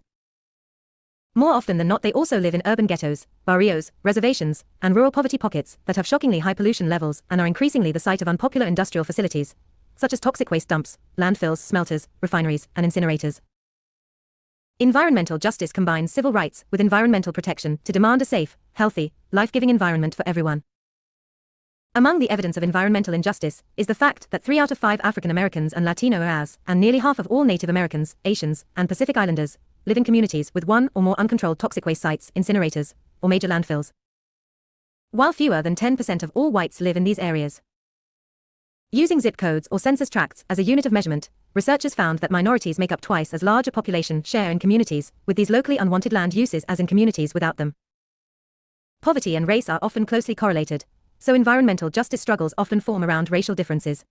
Poor people in general are likely to live in polluted neighborhoods, but even in middle-class income ranges, people of color are more likely than whites to be exposed to pollution. Where upper-class whites can vote with their feet and move out of polluted and dangerous neighborhoods, blacks and other minorities tend to be restricted by color barriers and prejudice to the less desirable locations. Racial prejudice is a belief that people are inferior merely because of their race. Environmental racism is inequitable distribution of environmental hazards based on race. Evidence of environmental racism can be seen in lead poisoning in children. The Federal Agency for Toxic Substances and Disease Registry considers lead poisoning to be the #1 environmental health problem for children in the United States. Some 4 million children, many of whom are African American, Latino, Native American, or Asian, and most of whom live in inner-city areas, have dangerously high lead levels in their bodies. This lead is absorbed from old lead-based house paint, contaminated drinking water from lead pipes or lead soda, and soil polluted by industrial effluents and automobile exhaust. The evidence of racism is that at every income level, whether rich or poor, black children are 2 to 3 times more likely than whites to suffer from lead poisoning. Native American communities also face high exposure to environmental contaminants. In addition to poverty, an important factor is that reservations are sovereign nations that are not covered by state environmental regulations. Court decisions holding that reservations are specifically exempt from hazardous waste storage and disposal regulations have resulted in a land rush of seductive offers from waste disposal companies to Native American reservations for on-site waste dumps, incinerators, and landfills. The short-term economic incentives can be overwhelming for communities with chronic poverty. Nearly every tribe in America has been approached with proposals for some dangerous industry or waste facility. The practice of targeting poor communities of color in the developing nations for waste disposal or experimentation with risky technologies has been described as toxic colonialism. Internationally, the trade in toxic waste has mushroomed in recent years as wealthy countries have become aware of the risks of industrial refuse. Poor minority communities at home and abroad are being increasingly targeted as places to dump unwanted wastes. Although a treaty regulating international shipping of toxics was signed by 105 nations in 1989, millions of tons of toxic and hazardous materials continue to move legally or illegally from the richer countries to the poorer ones every year. This issue is discussed further in Chapter 23. Many times when we think of racism, we tend to think of direct actions of people of a dominant group towards a subordinate group.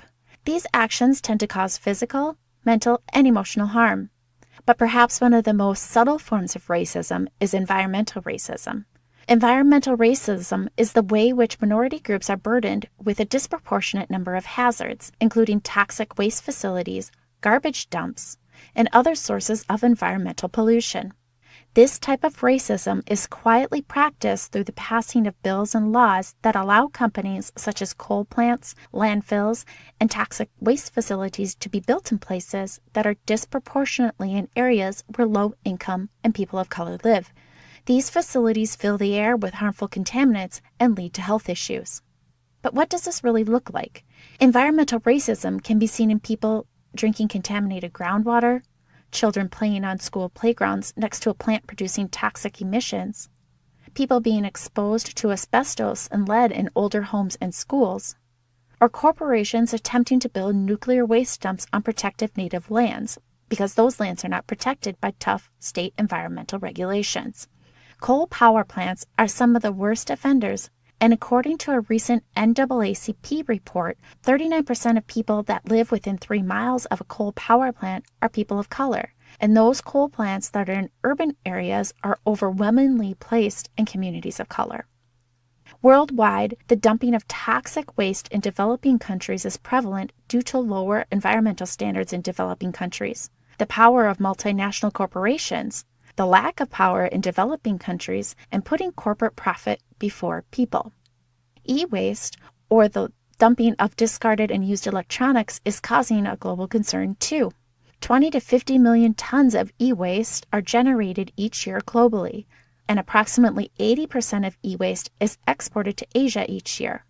The Environmental Protection Agency, or EPA, estimates that only 15 to 20% of e-waste is recycled yearly. Examples of health issues related to environmental racism include asthma and respiratory illnesses, lead poisoning, and higher rates of lung cancer in those living within close proximity to coal-producing plants. The highest rates of asthma tend to be in low socioeconomic communities and communities of color.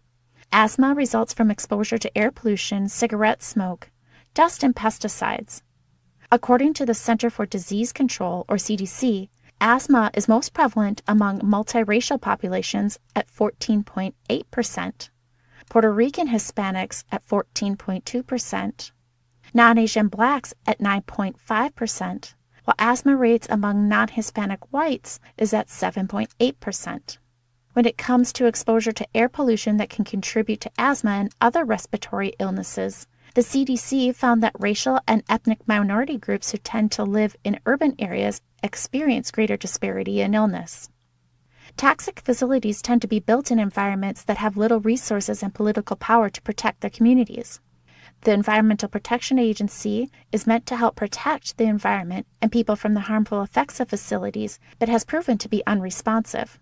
According to the Center for Public Integrity, more than 9 of every 10 times that communities have turned to it for help, the EPA has either rejected or dismissed their Title VI complaints. Title VI is part of the 1964 Civil Rights Act that states public funds cannot be used to encourage discrimination.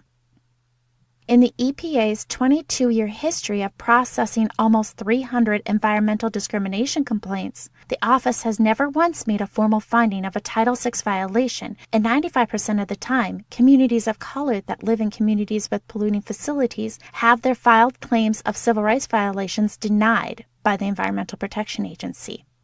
This is a complicated picture, and our dependence on energy production and electronics makes it difficult to walk away from. But that shouldn't mean that disproportionate numbers of lower socioeconomic groups and people of color should have to pay the higher price.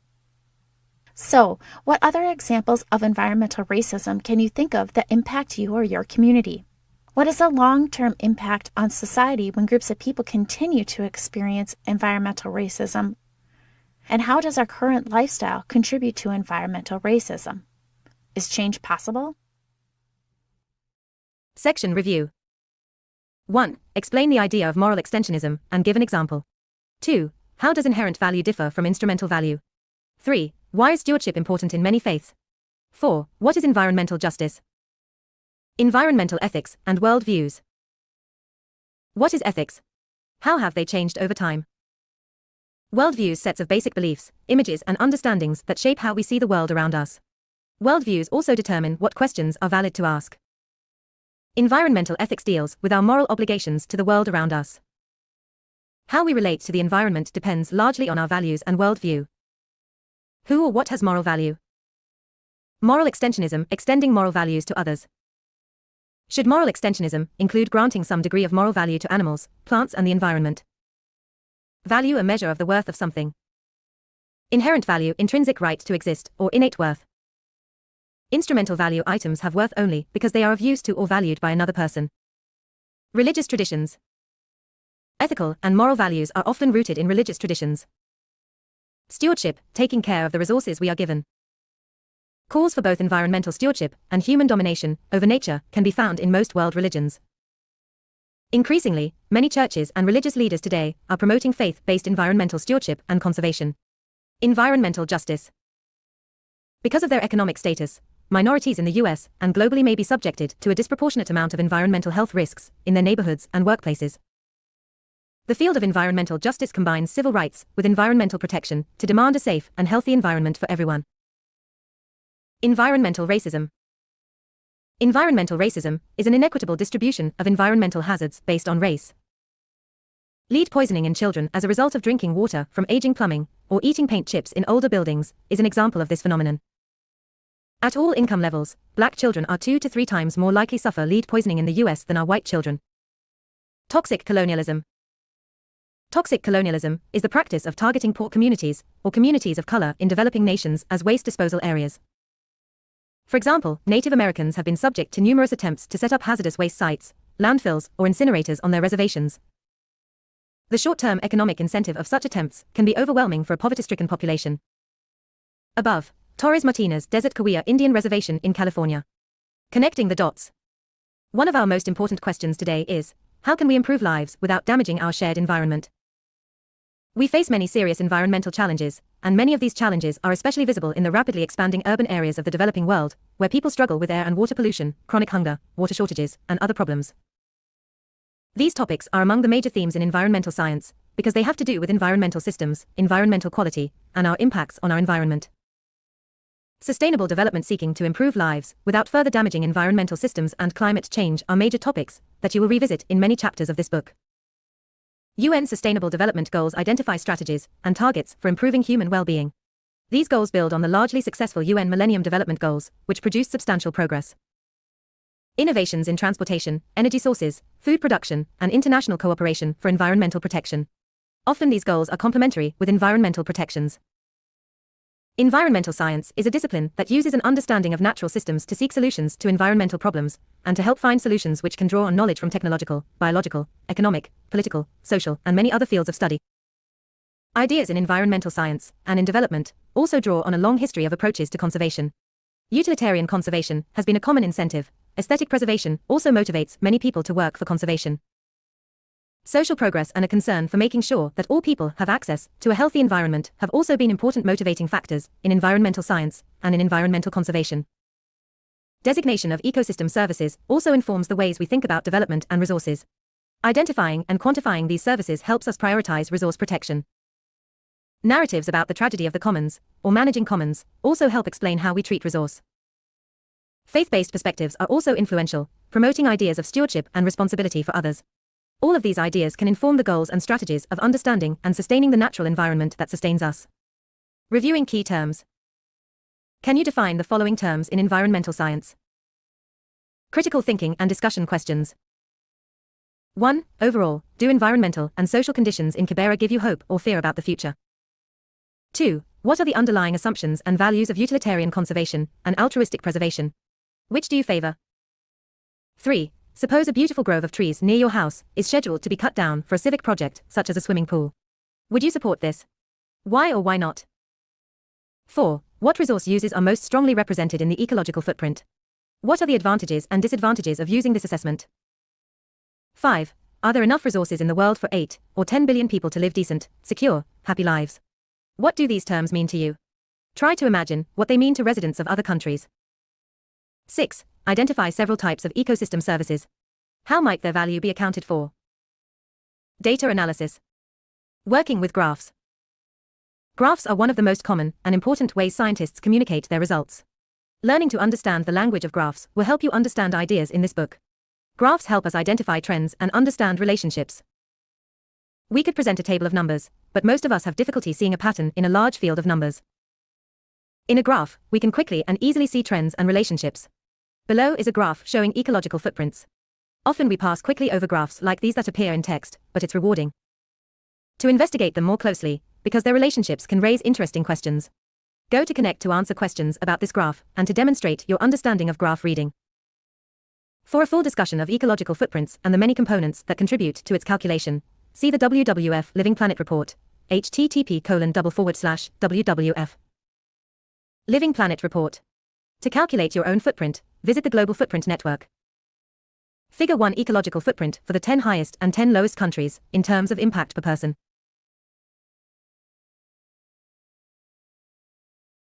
To review. What is the current world population size? How many people are being added each year to planet Earth? How much will the global temperature rise by 2100? What is the primary cause? What fraction of agricultural lands show signs of degradation? How many people in the world lack access to safely managed drinking water? What percentage of energy is derived from fossil fuels? What form of air pollution is attributed to this? How many people die each year as a result of air pollution? How many species on planet Earth are threatened with extinction? What was the impact of Pierre Poivre? Compare and contrast between Pinchot's utilitarian conservation viewpoint and Muir's biocentric preservation. Regarding the environmental movement, how did Rachel Carlson engender what became known as environmentalism? What is sustainable development? What movement, started by Wangari Maathai, showed that sustainable development was possible? What are an indigenous people? Why is it important to preserve areas of high cultural diversity? What is moral extensionism? Distinguish between inherent and instrumental value and recognize examples. What is stewardship? Know and recognize examples of environmental racism. What is toxic colonialism? Key terms: environmental science, pragmatic utilitarian conservation, biocentric preservation, the land ethic, sustainable development, tragedy of the commons, indigenous people, ethics, worldviews, environmental ethics, moral extensionism, inherent value, instrumental value, stewardship. Environmental racism and toxic colonialism.